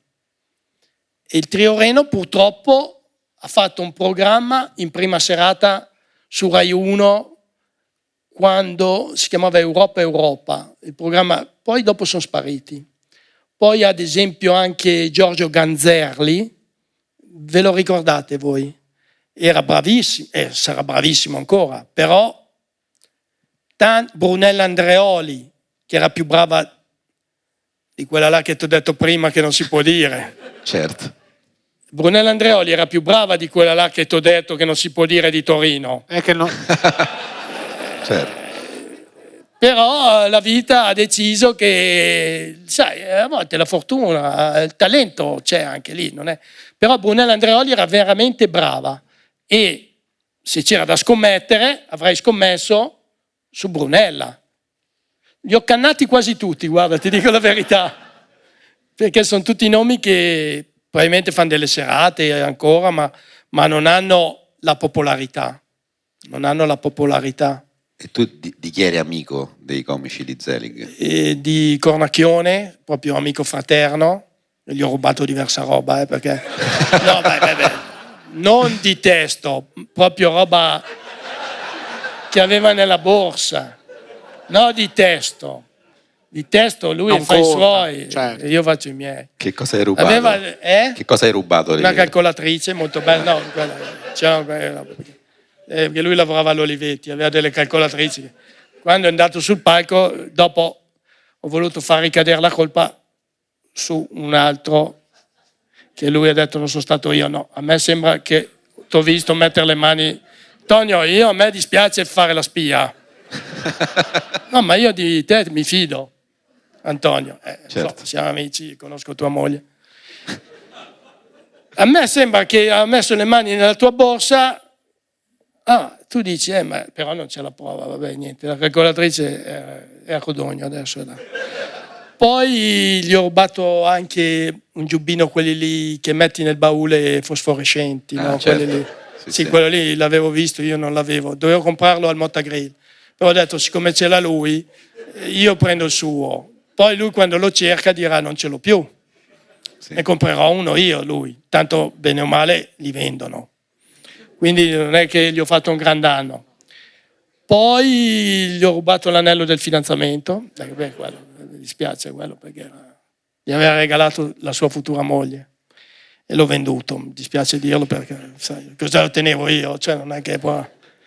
E ho guadagnato anche bene, lì devo dire che è stato uno dei pochi affari che ho fatto. E poi gliel'ho detto, dopo 20 anni ho detto, ascolta Antonio, è venuto il momento di dire le cose come stanno. L'anello di fidanzamento, ti ricordi che dovevi darlo all'Antonia? Anche lei No, si chiama non mi così. ricordo Casualità. Non mi ricordo più il nome che era una mia amica, adesso ci siamo offesi, non ci guardiamo più. Diciamo Antonia, no? Diciamo. E ho detto, Antonio, sai chi l'ha ciulato? No, dimmelo. L'ha ciulato Bisio. Ah no, credevo che mi dovevi... No, io ancora, metti in dubbio, ancora con sta roba. Scusa, te lo dicevo subito, no? Se avevo bisogno. Poi gli ho fatto un sinistro con la macchina anche. No, figa, quello sta un sinistro. Sono arrivati quelli dell'antinfortunistica, i vigili, hanno detto non l'abbiamo mai visto. Cioè hanno detto, noi è anni che facciamo i rilievi, non abbiamo mai visto una roba così. Come ha fatto? Ho detto, guardi, non lo so neanche io. Perché ci siamo ribaltati 3 volte, no? E siamo finiti dentro il campo nomadi, che loro ci hanno nascosto. Per cui i vigili avevano la segnalazione di una macchina che era caduta dal cavalcavia e non c'era. E noi eravamo al campo nomadi di via Novara, dopo San Siro là, no? C'è il campo nomadi, e ci tenevano lì, loro fanno il combattimento con i cani anche, sai che... E ci siamo trovati anche bene. Dopo loro volevano dirci i loro segreti, no? Perché c'è tutta una cultura nomade da non sottovalutare.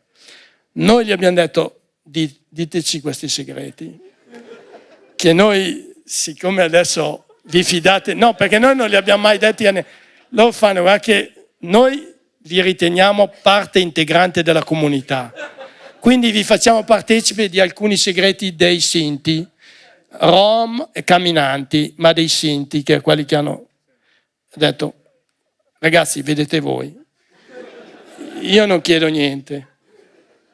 No, ve li vogliamo dire, perché se tu gli dici così, perché se no se gli dicevi diteci di no, allora questi sono bramosi di sapere. No, io ho detto, ci hanno detto tutto. Noi abbiamo fatto il libro. Abbiamo fatto il libro sui nomadi, molto bello, che diceva tutte quelle robe lì. E figa, loro hanno detto, ragazzi, ci avete tradito. Detto, no, non vi abbiamo tradito. È stata che una cosa che abbiamo dovuto fare il libro. Tanto lo potete comprare anche voi. Non è che non ve lo vendono, eh? Certo. No, ma lo so, ma noi lo sapevamo già quelle cose lì. Sì, ma è sempre bello leggerle. Perché era una tradizione orale. Noi ve l'abbiamo messa giù. No. Giusto. Scusa.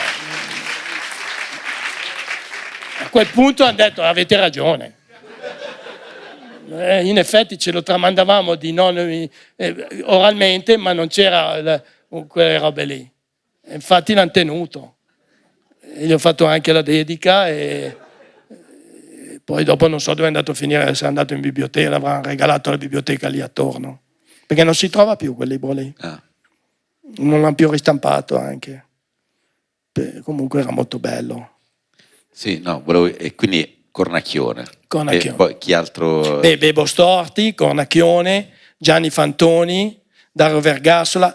Cito quelli che so che, anche se dico all'antimafia che erano con me a fare, so che loro non si offendono perché ho una familiarità tale, non mi permetto con altri. Anche Nicola Savino che avete fatto recentemente, siamo molto amici, ci messaggiamo. Albertino di Radio DJ, Ranzani, sapete che faceva il personaggio di Ranzani a Zelig, ha avuto successo.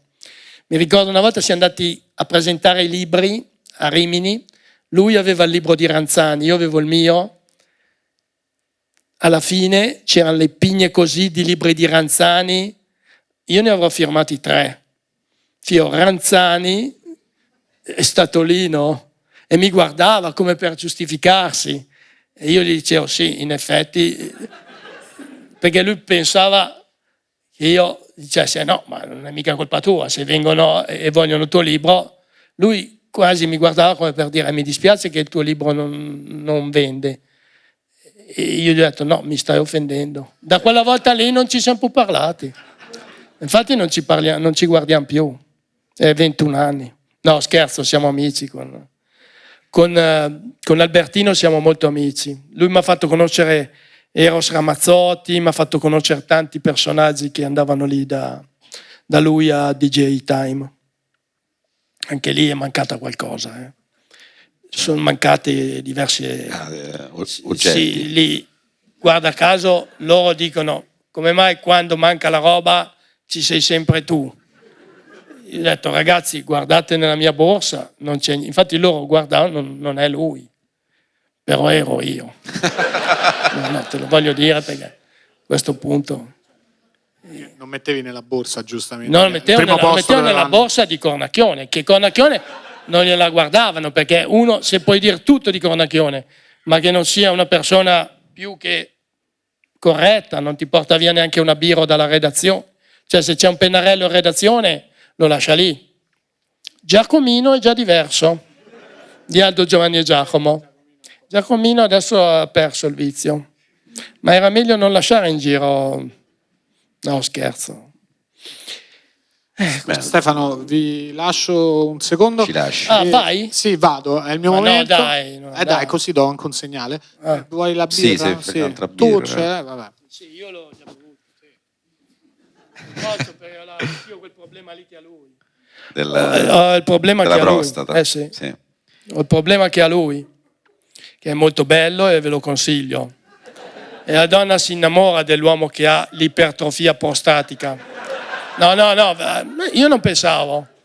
Però quando l'infermiera ha visto, ma lei ha la cartella, c'è scritto, no? Per la privacy non potrebbe. Mi ha detto: stasera vieni a mangiare la pizza con me? Ho detto sì, perché era una bella ragazza. Dopo nella confidenza ho detto: ma cos'è che ti ha fatto scaturire l'invito? Perché l'ipertrofia prostatica benigna, perché cazzo, e poi gli ho detto anche che ogni tanto prendo la scabbia, come ti dicevo, e lei la voleva prendere. Ho detto: guarda che non è facile che cioè la scabbia sono delle uova che bisogna che si schiudano. Quindi se tu la prendi stasera, io volevo impestare voi due stasera. Sì. Sono andato in cantina e probabilmente ho toccato degli stracci e l'ho presa. Però prima che diventi effettiva, passano 15 giorni che cominci a grattarti di notte, perché è di notte che si muove la scabbia. Sono degli insetti. Ma si deve schiudere prima. Si devono schiudere le uova, quindi adesso è in incubazione, no? Io ce l'ho addosso. Ok. Almeno mi auguro, perché ho fatto di tutto per prenderla. Cioè, ci sono dei passaggi che la becchi. Negli stracci, hai questi Sì, stracci vai imbevuti. in cantina dove c'è il materazzo, se hai della roba che è lì così, specialmente tessuti, prendi la scabbia. Che poi ci sono vari tipi di scabbia, c'è quella più diciamo elegante, che è quella proprio che non ti fa dormire la notte. Però ha un'incubazione, come ti dicevo, quindi voi state tranquilli che non vi ho impestato. Ottimo. O volevi... Per ora. Volevi prenderla? No, di cosa stiamo parlando? Della scabbia. Ah no, grazie per non... Però tra 15 giorni magari... No, ma poi con lo Scabianil va via subito. E poi è bello, se tu la farmacista vuoi farla innamorare, tu entri e urli davanti agli altri: un tubetto di Scabianil! Quindi sia la commessa, la dottoressa, che gli altri clienti dicono: alla scabbia. Sì. Di solito uno fa: la prendo per me. E uno tende a dire: no, ma è per la nonna che è stata le lenzuola all'ospedale impestate, sai, quelle balle lì, no? Mia nonna si è impestata. Invece io tendo a dire: la uso io. Tu con lo Scabianil ti va via subito. Per cui non c'è da aver paura a prendere la scabbia. E la consiglio, perché se hai pensieri a quel momento lì, focalizzi la mente sulla scabbia. Quindi non pensi più ad altre pirlate, pensi a guarire dalla scabbia. Certo. Quello fa da scopa, diciamo, delle altre banalità. Ecco perché vorrei averla fisso. Però fisso dopo non... È giusto così. Senti, io Volevo farti un'altra domanda su questo libro che tu hai scritto, l'ultimo che è uscito, giusto? Sì, quello è uscito, grazie. Parti sì. all'obitorio. Sì, non l'hanno distribuito, una roba da matti. No, No, ma scherzo. Parti all'obitorio, sì, sarebbe l'obitorista. Che però c'è questo sottotitolo che è simile a quello, sai, che è come volevo chiamare io il mio libro, che è il libro che vincerà lo Strega o un altro liquore. Solo che a me non me l'hanno fatto mettere, il mio editore mi ha detto no, perché sennò poi lo Strega si arrabbia. E invece tu come hai fatto a... Lì l'ha messo l'editore Liberti, che è l'unica, che è il colmo, l'unica frase che non è mia è quel sottotitolo lì. Hai capito? Cioè qui a te te l'hanno imposto. No, l'ha messa lui senza dirmelo, ha fatto bene. A me non mi hanno fatto non mi ha detto, ma infatti io ho detto... Capito, Rizzoli? Cioè, ma che stai... vai.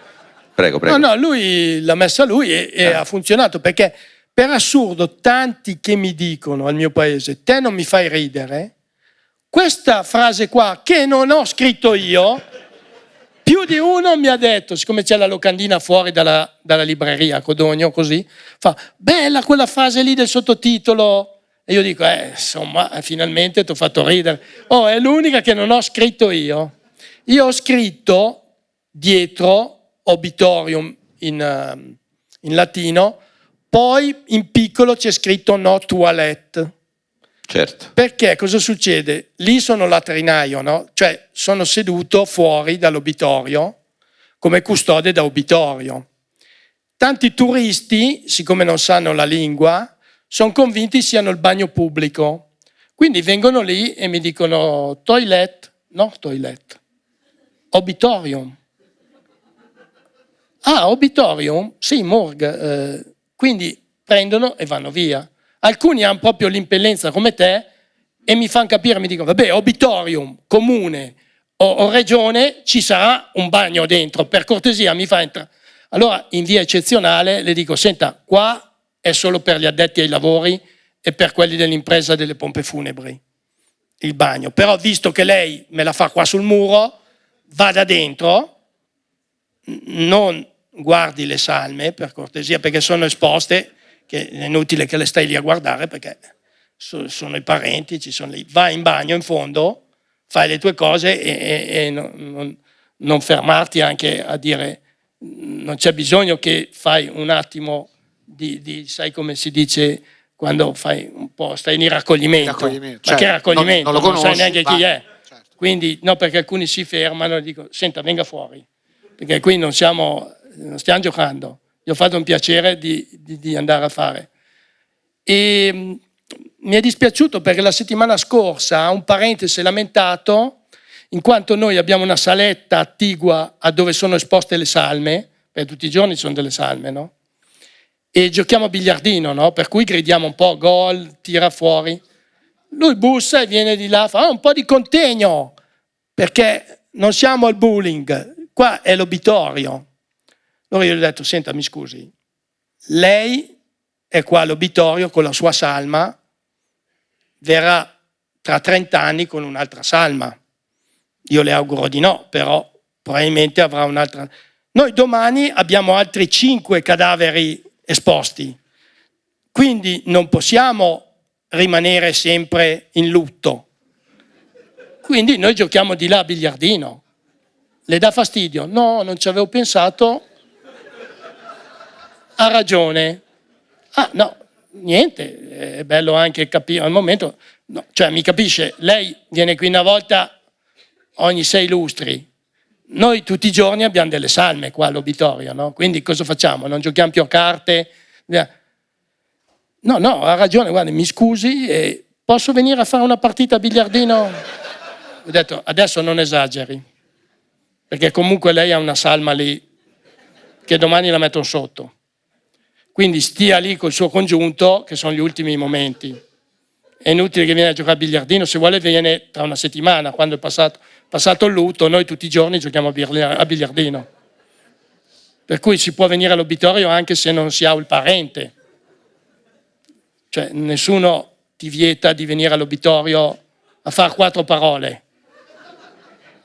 Vuoi portare anche una bottiglia di vino, qualsiasi cosa. Non è che... Gli ho detto, lei si senta libero come meglio crede, posso portare i funghi? No, funghi no, perché ultimamente porti altro. Cosa vi porto? Ma ci porti quello che vuole. Adesso non è che non stiamo qui, può portare anche niente. Ma preferirei giocare in porta. Guardi, lei adesso non è il momento, faccia il funerale che lì va, poi vediamo. Dai. Va bene, cioè, ha esagerato. Prima era troppo, adesso tutto in un colpo voleva diventare come noi, che voleva stare lì con noi anche di notte, sto qua io, ma stai qua te a fare. Non so, fai concorso che a me mi ha messo senza concorso. Perché facevo tribulare il reparto e mi hanno detto, allora mi hanno messo all'obitorio. Io ero in reparto, no? Sai che io ero infermiere di reparto. Siccome facevo tribulare un po' così, mi hanno messo a fare l'obitorista. E quindi sono lì davanti all'obitorio così, non devo toccare niente. Ci pensano quelli delle imprese, sono sempre quelle 2 o 3 imprese. E quindi mi danno, sai, poi lì girano diverse mance anche, perché, no, te lo voglio dire, anche i parenti danno mance veramente cospicue, che andrebbero registrate. Però il sindaco un giorno è venuto lì e ha detto, io so che voi prendete dei soldi in nero sia delle pompe funebri che dai parenti, datemi qualcosa anche a me. Io ho detto, signor sindaco, non deve neanche chiedere, stavamo noi venendo da lei. Ma certo. Io non so, a volte siamo persone che abbiamo una sensibilità anche noi, non è che siccome siamo all'obitorio siamo insensibili. Quindi stia tranquillo. Ma cosa avete tirato su? Ma non tanto. Ma no, ditemi preso a poco. Ma sono 2.000 euro. E a me cosa viene? Quanto gli abbiamo dato 50 euro. Perché pezzente anche lui. Per 50 euro poteva lasciare. Ha altri modi lui per fare la cresta, no? Cioè, Certo. venire a rompere le balle a noi all'obitorio. Ma È certo. venuto a mangiare anche all'obitorio, che c'ha l'asfalto delle strade, c'ha tutto, c'ha l'illuminazione, sai quante tangenti che può prendere un sindaco? È venuto da noi che prendiamo le mance da quello delle pompe funebri. Vabbè. Infatti siamo rimasti molto delusi. Uno si è ammazzato. No, te lo voglio dire perché aveva altri problemi. Però quella lì è stata la goccia che ha fatto quella lì del sindaco si è ammazzato. Perché dietro l'obitorio c'è un laghetto. Si è buttato dentro e ha annegato. E noi non abbiamo voluto andare, potevamo salvarlo, perché no, ti dico la verità, volendo potevamo. Col senno di poi? No, potevamo, Okay. Però vai tu, vado io, no, suona il telefono, guarda che passa la Paola, è morto. E vabbè, dopo abbiamo telefonato, sono venuti a prenderlo. Beh, perché poi non è che c'è già l'obitorio. No, bisogna mandarlo via. Non è che l'abbiamo preso e messo lì. Fa tutta un'altra C'è una fila. procedura, immagino. Però dopo è arrivato lì. Allora, È arrivato lì, ci è dispiaciuto. Era un uomo ancora giovane. Poi non era neanche obeso, era normale. Di solito, sai, sono gli obesi quelli che saltano. No, lui invece lui era sano. Ma per me si è ammazzato perché l'acqua c'è il laghetto dell'obitorio, non è tanto alta l'acqua. È stato lui a questo punto che è causa del suo male. sì. Però, ma no, vabbè, è stata una storia che ci è dispiaciuto, però poi si è andati avanti. Non è che devi fare? Infatti ci ha mandato un altro ragazzo, poi si è impiccato quello lì. No, perché c'è un gancio lì che ti istiga. Ti bravo, chiama. ti istiga. Ha proprio messo un gancio che se uno ha una mezza idea ti attacchi. Cazzo, io ho detto, ma quel gancio lì, no, non si può levare, è sempre stato lì. L'ha voluto Alessandro Manzoni. Ma io ho detto, Madonna. che aveva fatto chiudere i Navigli, sai, Manzoni, siccome tiravano i pitali dalle finestre, i Navigli puzzavano molto e la maggior parte dei Navigli sono stati intombati, sai, no? È stato quel coglione di Manzoni. Non sapevo. Lui ha fatto mettere anche quel gancio lì all'Obitorio di Milano. Non so se la sua idea era quella di indurre uno un po' debole a attaccarsi via. Sta di fatto che si sono attaccati via diversi e ci sto pensando anch'io. No, voglio dirtelo questo. No, ma è importante. Potrebbe essere. Cioè, Però Senti, poi... c'ho una domanda sul tuo modo di scrivere, cioè tu improvvisi molto, no? Anche quando fai degli spettacoli, ma nella scrittura c'è parte che hai già un'idea e quindi la trascrivi, oppure ti lasci ispirare mentre scrivi da quello che stai scrivendo e poi vai in direzioni... No, ho già un'idea. Poi pian piano magari aggiungo, però ho già, per dire, il soggetto. Il soggetto c'è già. Tipo questo qua dell'Obitorio, poi dopo ci puoi mettere dentro, ad esempio, io ho fatto il libro I cani bagnino dell'idroscalo, che all'idroscalo poi è saltato fuori che c'è davvero una scuola di cani bagnino, ma io non lo sapevo. E ho detto che la direttrice è Pamela Anderson, quella di Baywatch. E praticamente scrivendo poi puoi mettere dentro anche le lettere d'amore, cioè diventa un contenitore che fa da alibi anche a storie che non c'entrano niente con l'Obitorio. Magari dici oggi all'Obitorio e poi fai un pezzo e si è andati a vedere la partita, cioè non so se mi spiego. Puoi buttare questi libri che ho scritto, puoi cambiarli i titoli, questo qua lo puoi mettere qua, e poi quell'altro dell'Ala Lambro puoi metterlo su Animale da Fosso, poi alla fine non cambia niente. Uno scrive sempre lo stesso libro. A me hanno insegnato che uno scrive sempre lo stesso libro, anche se ne scrivi 50. E tu comunque ne hai scritti più di 20. Tipo. 21, sì. Mazza. 21 più le raccolte, perché ad esempio questa è una raccolta di 8 autori, e c'è la Chiara Galeazzi qua in pubblico, che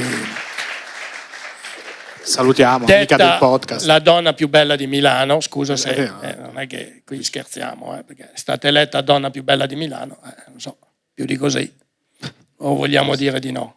No, è vero, è vero. Esatto. Quindi sono 21 libri più le raccolte come questa, che sono 8 autori, ne avrò scritte insieme ad altri colleghi 4. Quelle sono 4 raccolte. Penso che di comici viventi, Achille Campanile ne ha scritti 100. Di comici viventi che ha scritto così tanti ce n'è molti più di me. No, tu pensavi che dicevo... Sì. No, non sono un settimo. Che non è top male, 10. non è- tu pensavi che ero io, no? No, Cioè, io... No, viventi dico. Viventi. Che poi quelli che sono 30°. Italiani, dico comici italiani, attenzione. Certo. Pederasti solo io però. È giusto anche come primato. Sì, come dire, primato. certo. Ma è vero che scrivi tutto a mano? Sì, tutto a mano. E poi lo invii? Poi invio e faccio l'email al Foglio e dopo si arrangiano loro, non so come fanno, perché è tanti anni che scrivo al Foglio, ma non ho ancora capito come fanno. E probabilmente uno li ribatte. Che fai? Scannerizzi? Bravo. Ah. Ma non io, copisteria, il mio amico. Certo, Io non sono capace neanche di fare quello. Io praticamente so solo scrivere e leggere. No, voglio dirtelo.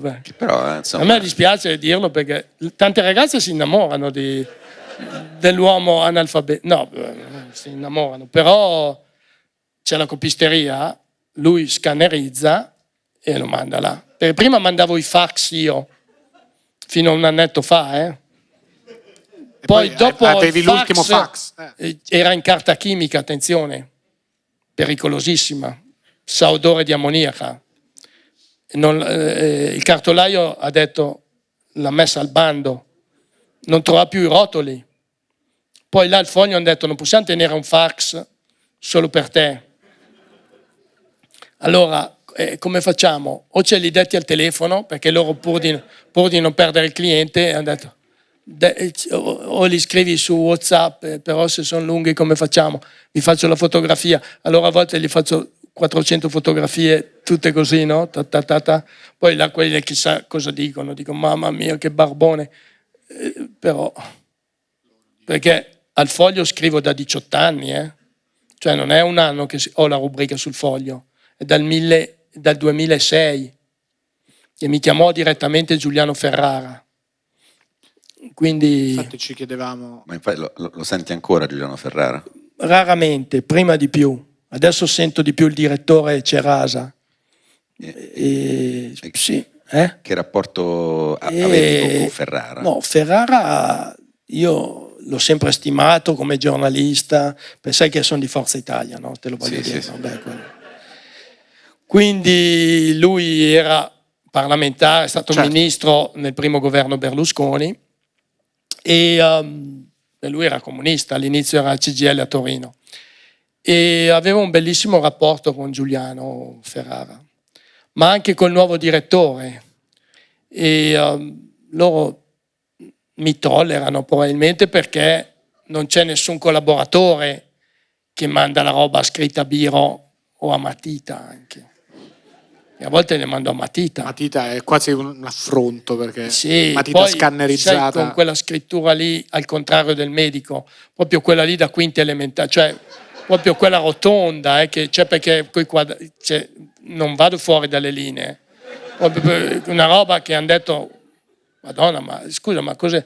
Ho fatto la terza media serale qui alla Camera del Lavoro a Milano, c'era Panzeri, quell'eurodeputato Panzeri che gli hanno trovato le valigie nell'albergo che doveva darle a Don Bosco là in Africa. Lui ha detto no, ma me le ha date da dare al frate, però risulta che al frate non è arrivato niente. Comunque ho fatto la terza media serale qua alla Camera del Lavoro, ma li facciamo promossi tutti. Però bellissima perché mi hanno calligrafia. detto parla del nocciolo e il nocciolo si trova dentro l'albicocca e lui fa anche nella ciliegia, sì, anche nella ciliegia. Però io volevo il nocciolo, dovevi parlarmi del nocciolo, della pianta del nocciolo. E c'è stato un fraintendimento, perché qua stai facendo l'esame di maturità di perito agrario. No, perché io ho fatto l'esame di perito agrario in quinta, la commissione che viene da fuori, perché i professori mi conoscevano, sapevano che non sapevo niente, però dopo aver ripetuto, perché su 5 anni ho fatto la maturità dopo il settimo, 7 anni, no? Vabbè, perché 2 ripetizioni, 2 ripetenze. La commissione veniva da Treviglio, quindi c'era agronomia come materia orale e mi dice un agronomo, professore dell'ITAS, Istituto Tecnico Agrario di Treviglio, ti danno del lei, non sai, mi parli del nocciolo? Sì. Il nocciolo c'è dentro nell'albicocca e lui mi fa anche nella ciliegia e l'altra salta su la professoressa, volendo anche nella prugna. Io ho detto, sì, ha ragione, anche nella prugna. Ma scusi, hanno guardato il commissario interno, ma è un ragazzo, sai, quelli che li mettono dentro, e poi quando vanno a fare i colloqui non li prendono, no? Per cui ti danno diploma, ma è come non dartelo, perché dicono, diamogli il diploma, dopo si arrangia il consorzio agrario, quando arriva là a dirgli via. Allora il primo mi fa, guardi, scusi, io non so se noi volevamo sapere il ciclo culturale della pianta del nocciolo. Gli ho detto, scusi, l'emozione. E non l'abbiamo fatto il nocciolo. Però guardi, adesso vado a casa nel libro di agronomia sono proprio curioso perché mi fa... Se si fida, perché se non si fida, ragazzi, non siamo qua a giocare. Fa, no, io mi fido, se lei dice che va a casa e lo legge, è come se... No, guardi, è la prima cosa che faccio. Le va bene 36, si andava a sessantesimi, no? Io ho detto 36, che era il minimo, no? Sai, non è centesimi come adesso, era 6, 60 era il massimo, forse anche tu quando l'hai fatto. C'erano i centesimi già. Ma ha detto, le va bene 36? E l'altra fa, diamogli 35 con delega prefettizia. Oh mamma mia.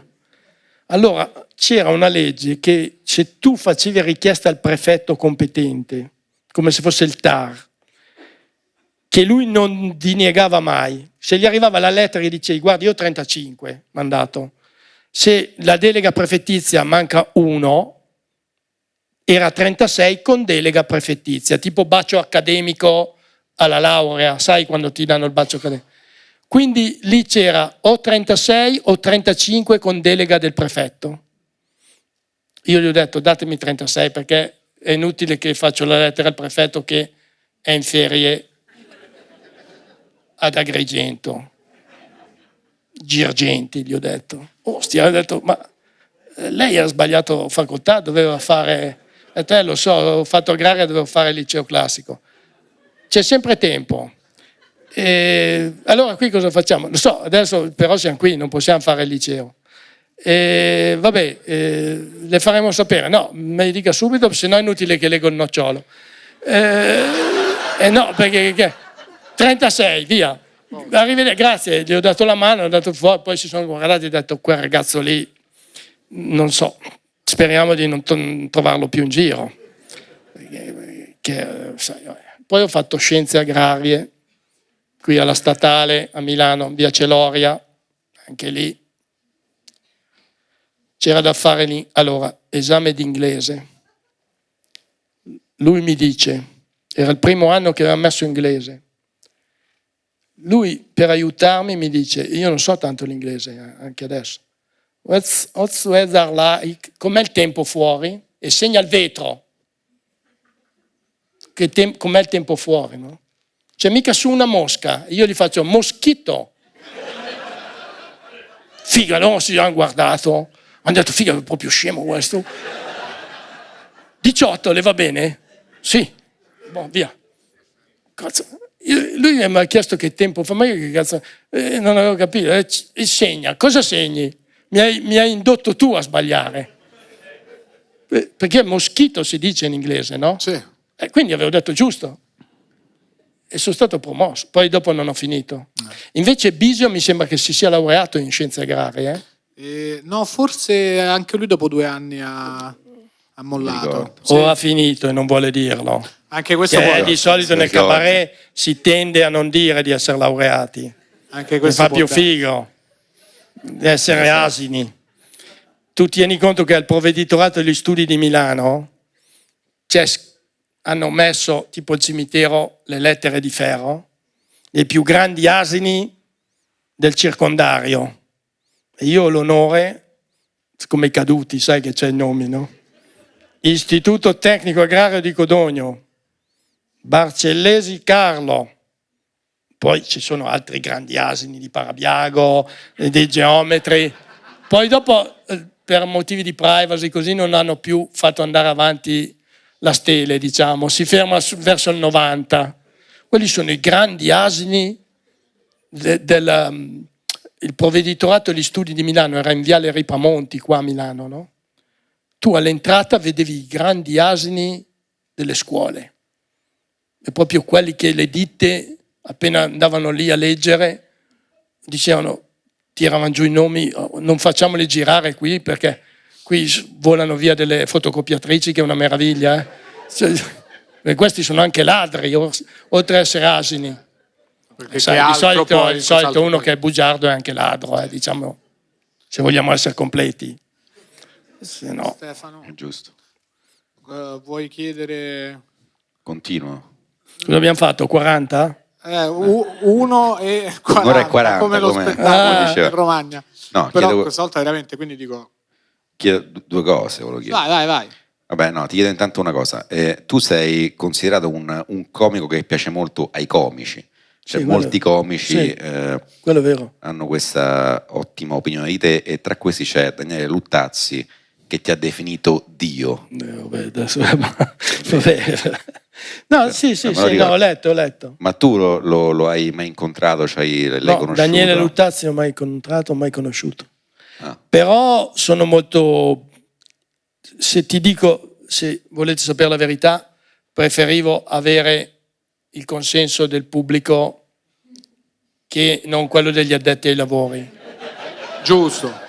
Perché noi siamo molto più, cioè guardiamo più il particolare, facciamo solo quello, quindi mentre il pubblico ha altro da fare, cioè ognuno ha il suo lavoro, quindi ti valuta quell'ora lì, mentre noi, cioè, facciamo una roba come i medici, che questo è più bravo, questo è meno bravo. Quindi vale di più il voto del pubblico che il voto degli addetti ai lavori, per me.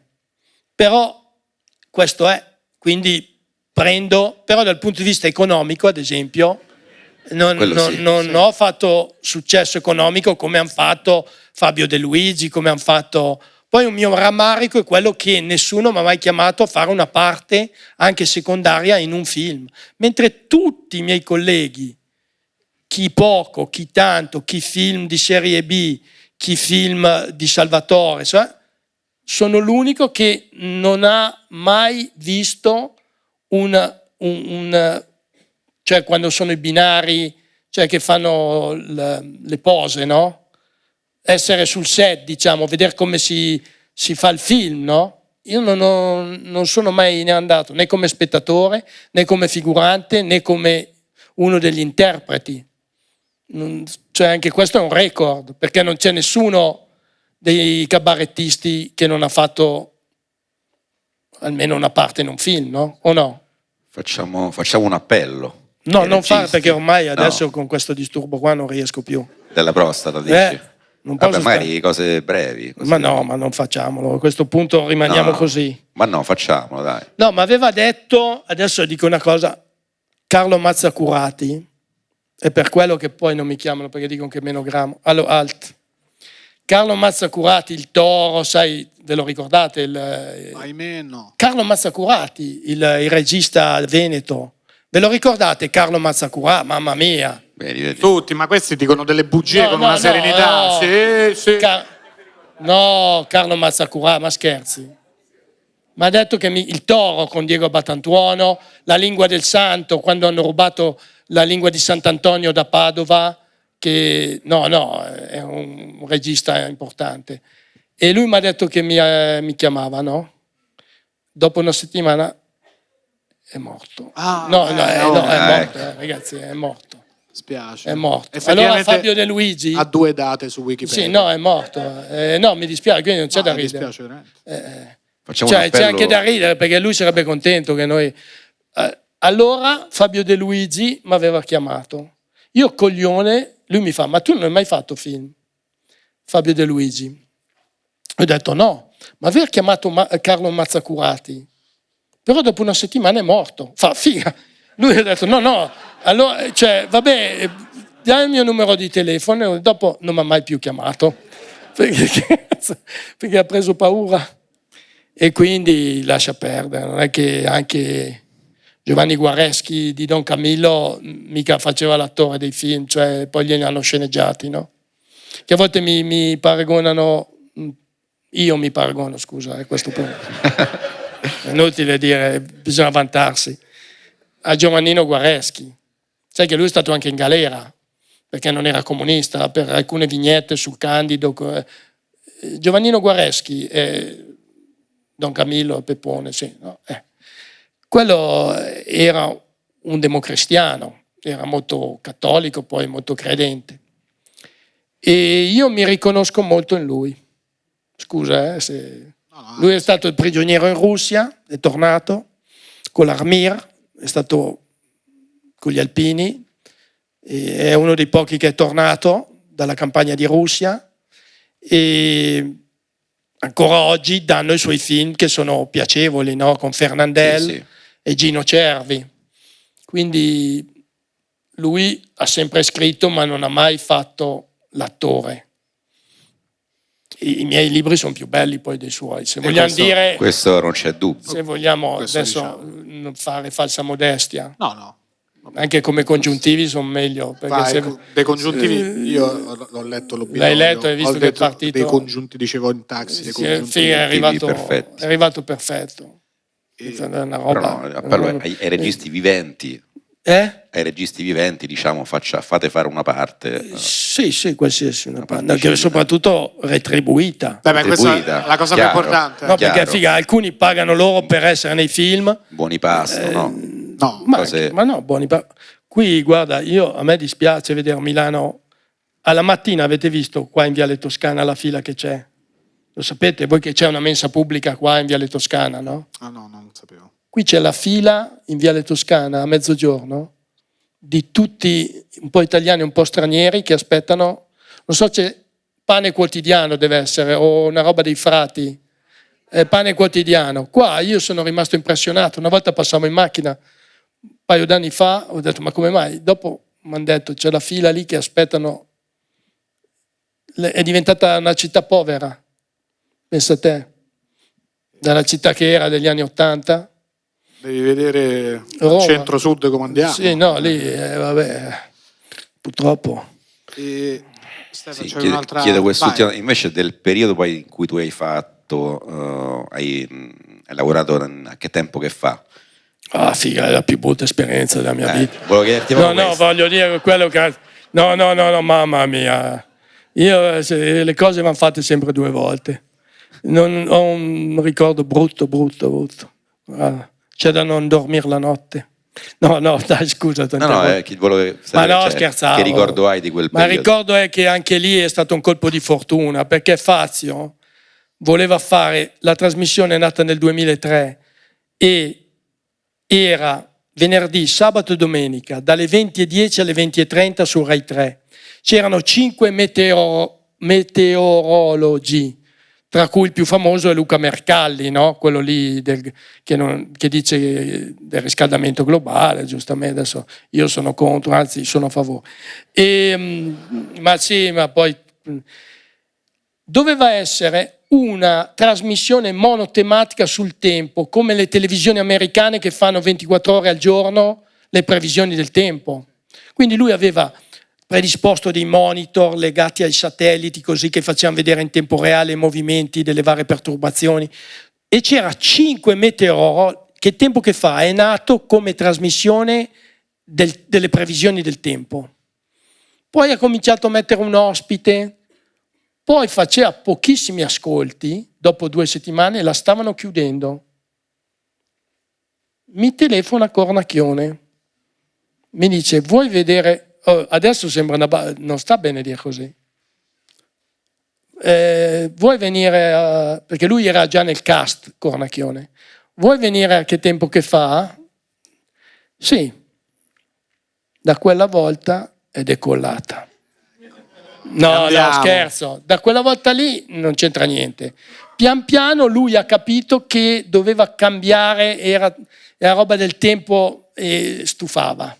Quindi ha cominciato a farla 2 volte a settimana, un po' più lunga. Perché prima, ripeto, era dalle 20:10 alle 20:30 su Rai 3. Era tutto basato sul tempo, lunedì fa così, martedì, mercoledì. Dopo, pian piano, è arrivata al punto che telefonavano i librai per sapere l'ospite che c'era la domenica, che preparavano in libreria, perché se andavi da Fazio a presentare il tuo libro alla domenica, a lunedì mattina quando aprivi la libreria ti venivano a chiedere quel libro di ieri sera e preparavano già le pigne. Poi pian piano c'è stato un periodo proprio d'oro. E io ho fatto 6 edizioni, dal 2003 al 2006. Esatto, poi mi hanno mandato via perché allora lì è successo così. Volevo scherzare Giovanna Melandri, che era ministro della cultura, no? Forse c'era Prodi, non so chi era il governo, centro-sinistra. E loro nella riunione al giovedì, io gli ho detto il pezzo limono con Giovanna Melandri, ma potevo limonare con a me, limonare con te, limonare con lui, è uguale. Certo. E tutto bene, lui mi dice, Fazio. L'unica cosa, invece di Giovanna Melandri, metti Stefania Prestigiacomo, che è quella siciliana di Forza Italia, no? Io ho detto, ma certo, ma non dovevi neanche dirmelo. Sarei stato io stesso a mettere... Perché dobbiamo scherzare una di sinistra? Scherziamo una... hai fatto bene a dirmelo. Infatti ho detto in trasmissione Stefania Prestigiacomo. Poi dopo è subentrato il Foglio che mi ha proposto questa rubrica. Loro vedevano il Foglio come un giornale berlusconiano, per cui vedevo che mi facevano un po' di mobbing, mi mettevano nella parte meno nobile della trasmissione, cioè mi mettevano prima del momento del prime time, come si dice, dopo le 20:30, dopo i telegiornali. Poi una volta il sabato poi mi facevano fare 2 minuti, 1 minuto e mezzo. Allora mi hanno costretto ho detto basta, non vengo più. Dopo 6 edizioni non sono più andato. E quindi no, ma un ricordo positivo. Cioè non è, Fabio è una brava persona. Fazio. Ti sei pentito di aver detto basta, non vengo più? No, perché sai, sono quelle robe che dopo ti senti un po' come un calciatore che tutti bravo, bravo, bravo, no? Anche loro, addetti ai lavori, come diceva. Bravo, bravo, bravo, no? Bravo, bravo, bravo, datemi un po' di spazio, no? Allora? E invece lo spazio era sempre, non è come qua che mi state facendo parlare da un'ora. Lì era, 2 minuti sulla scaletta, poi neanche nella parte dove c'è lo share più alto, dove ci sono i telegiornali, che quindi facevano la parte del leone, i 2 telegiornali TG5 e TG1. Io ti parlo di share inizio anni 2000, così adesso sarà tutto cambiato. Adesso si è tutto frammentato, no? Ci sono 1000 canali. E quindi è come un calciatore che non lo fai giocare, no? Tu hai soddisfazione a giocare, non è tanto l'ingaggio, perché mi pagavano ugualmente. Addirittura c'è stata una volta che hanno detto guarda, non c'è tempo e non fare il pezzo. È chiaro che vieni pagato come...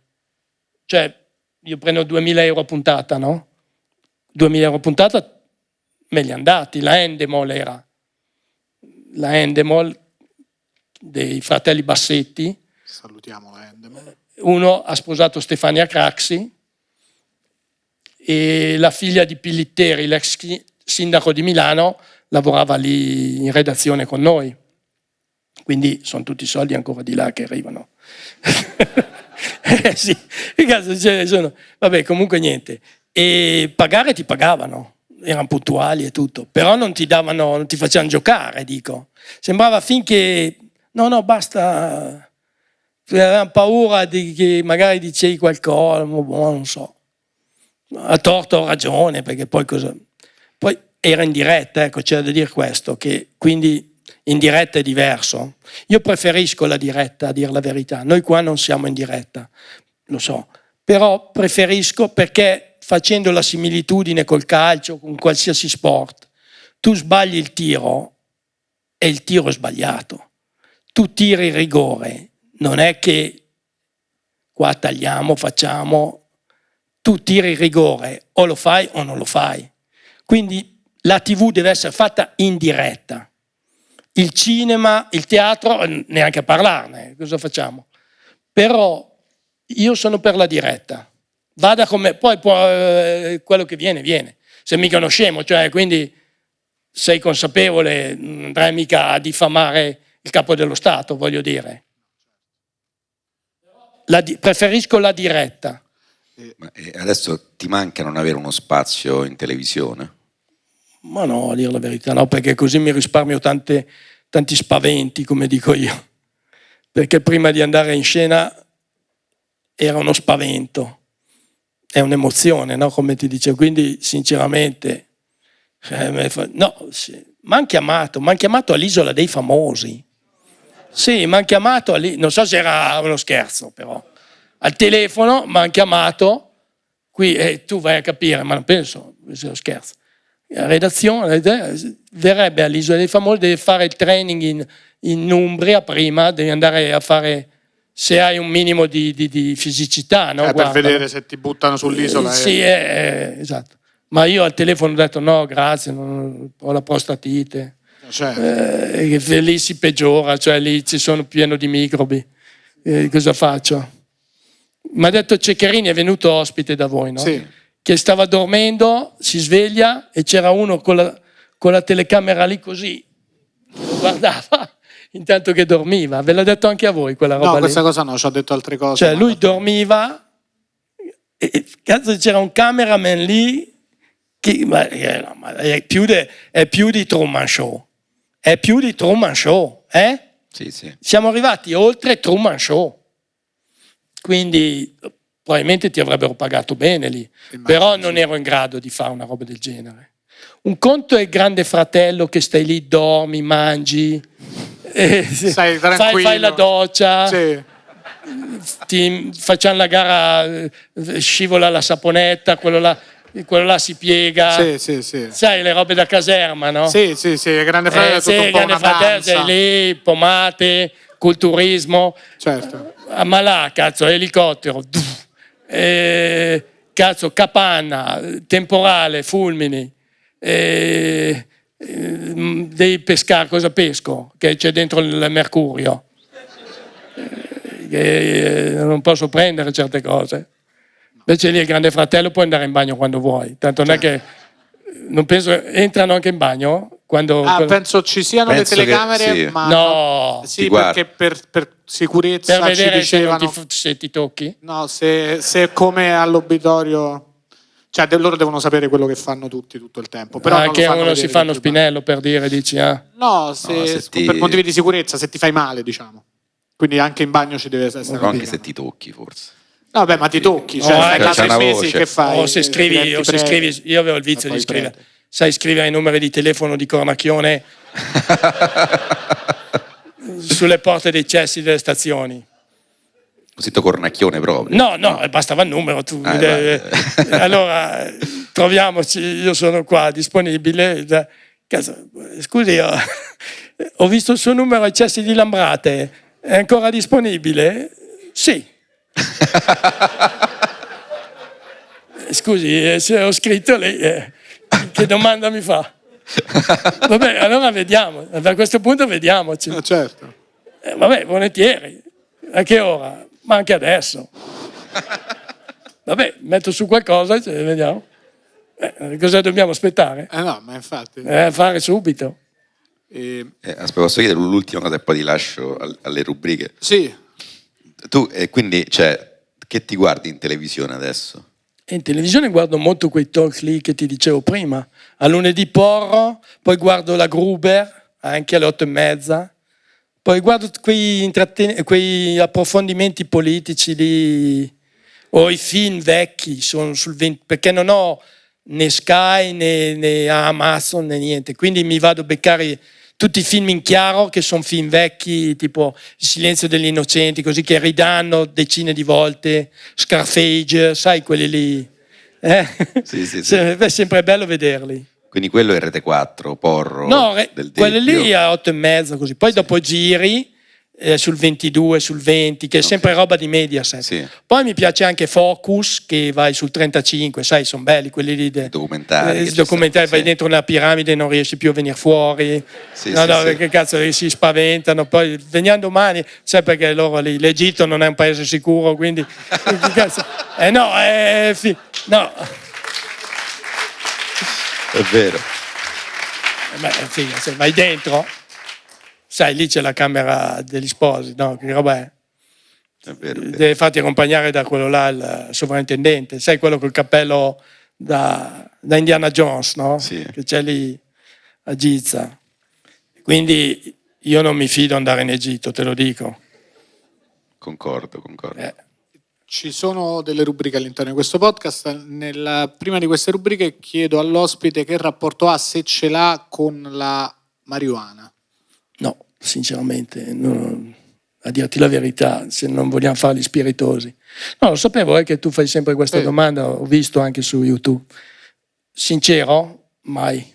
Vabbè, va benissimo, la sincerità è la risposta corretta. C'è però un'altra rubrica all'interno di questo podcast che si chiama Cacare in discoteca. Per cui Sì, ho visto quello nella scatola del panettone, mi ha fatto molto ridere. Non era male. Quello di Papaleo. Di Rocco Papaleo. Sì. Esatto, mi ha fatto molto ridere. E quindi chiediamo all'ospite se ha un aneddoto di una volta in cui è dovuto andare in bagno nel posto peggiore, nel momento No, peggiore, io ce la stavo facendo. Sì, Ero quasi a casa, sì. però da un calcolo velocissimo ho detto non ce la faccio. Ma ero in cortile, mancavano 20 metri, però bisogna aprire la porta, fare ancora le scale. Che la porta è la cosa peggiore. C'è un tombino di ghisa in mezzo al cortile, il cortile è mio. E se non c'è nessuno sui balconi di davanti, se c'è qualcuno, vabbè, comunque il cortile è mio, non è che...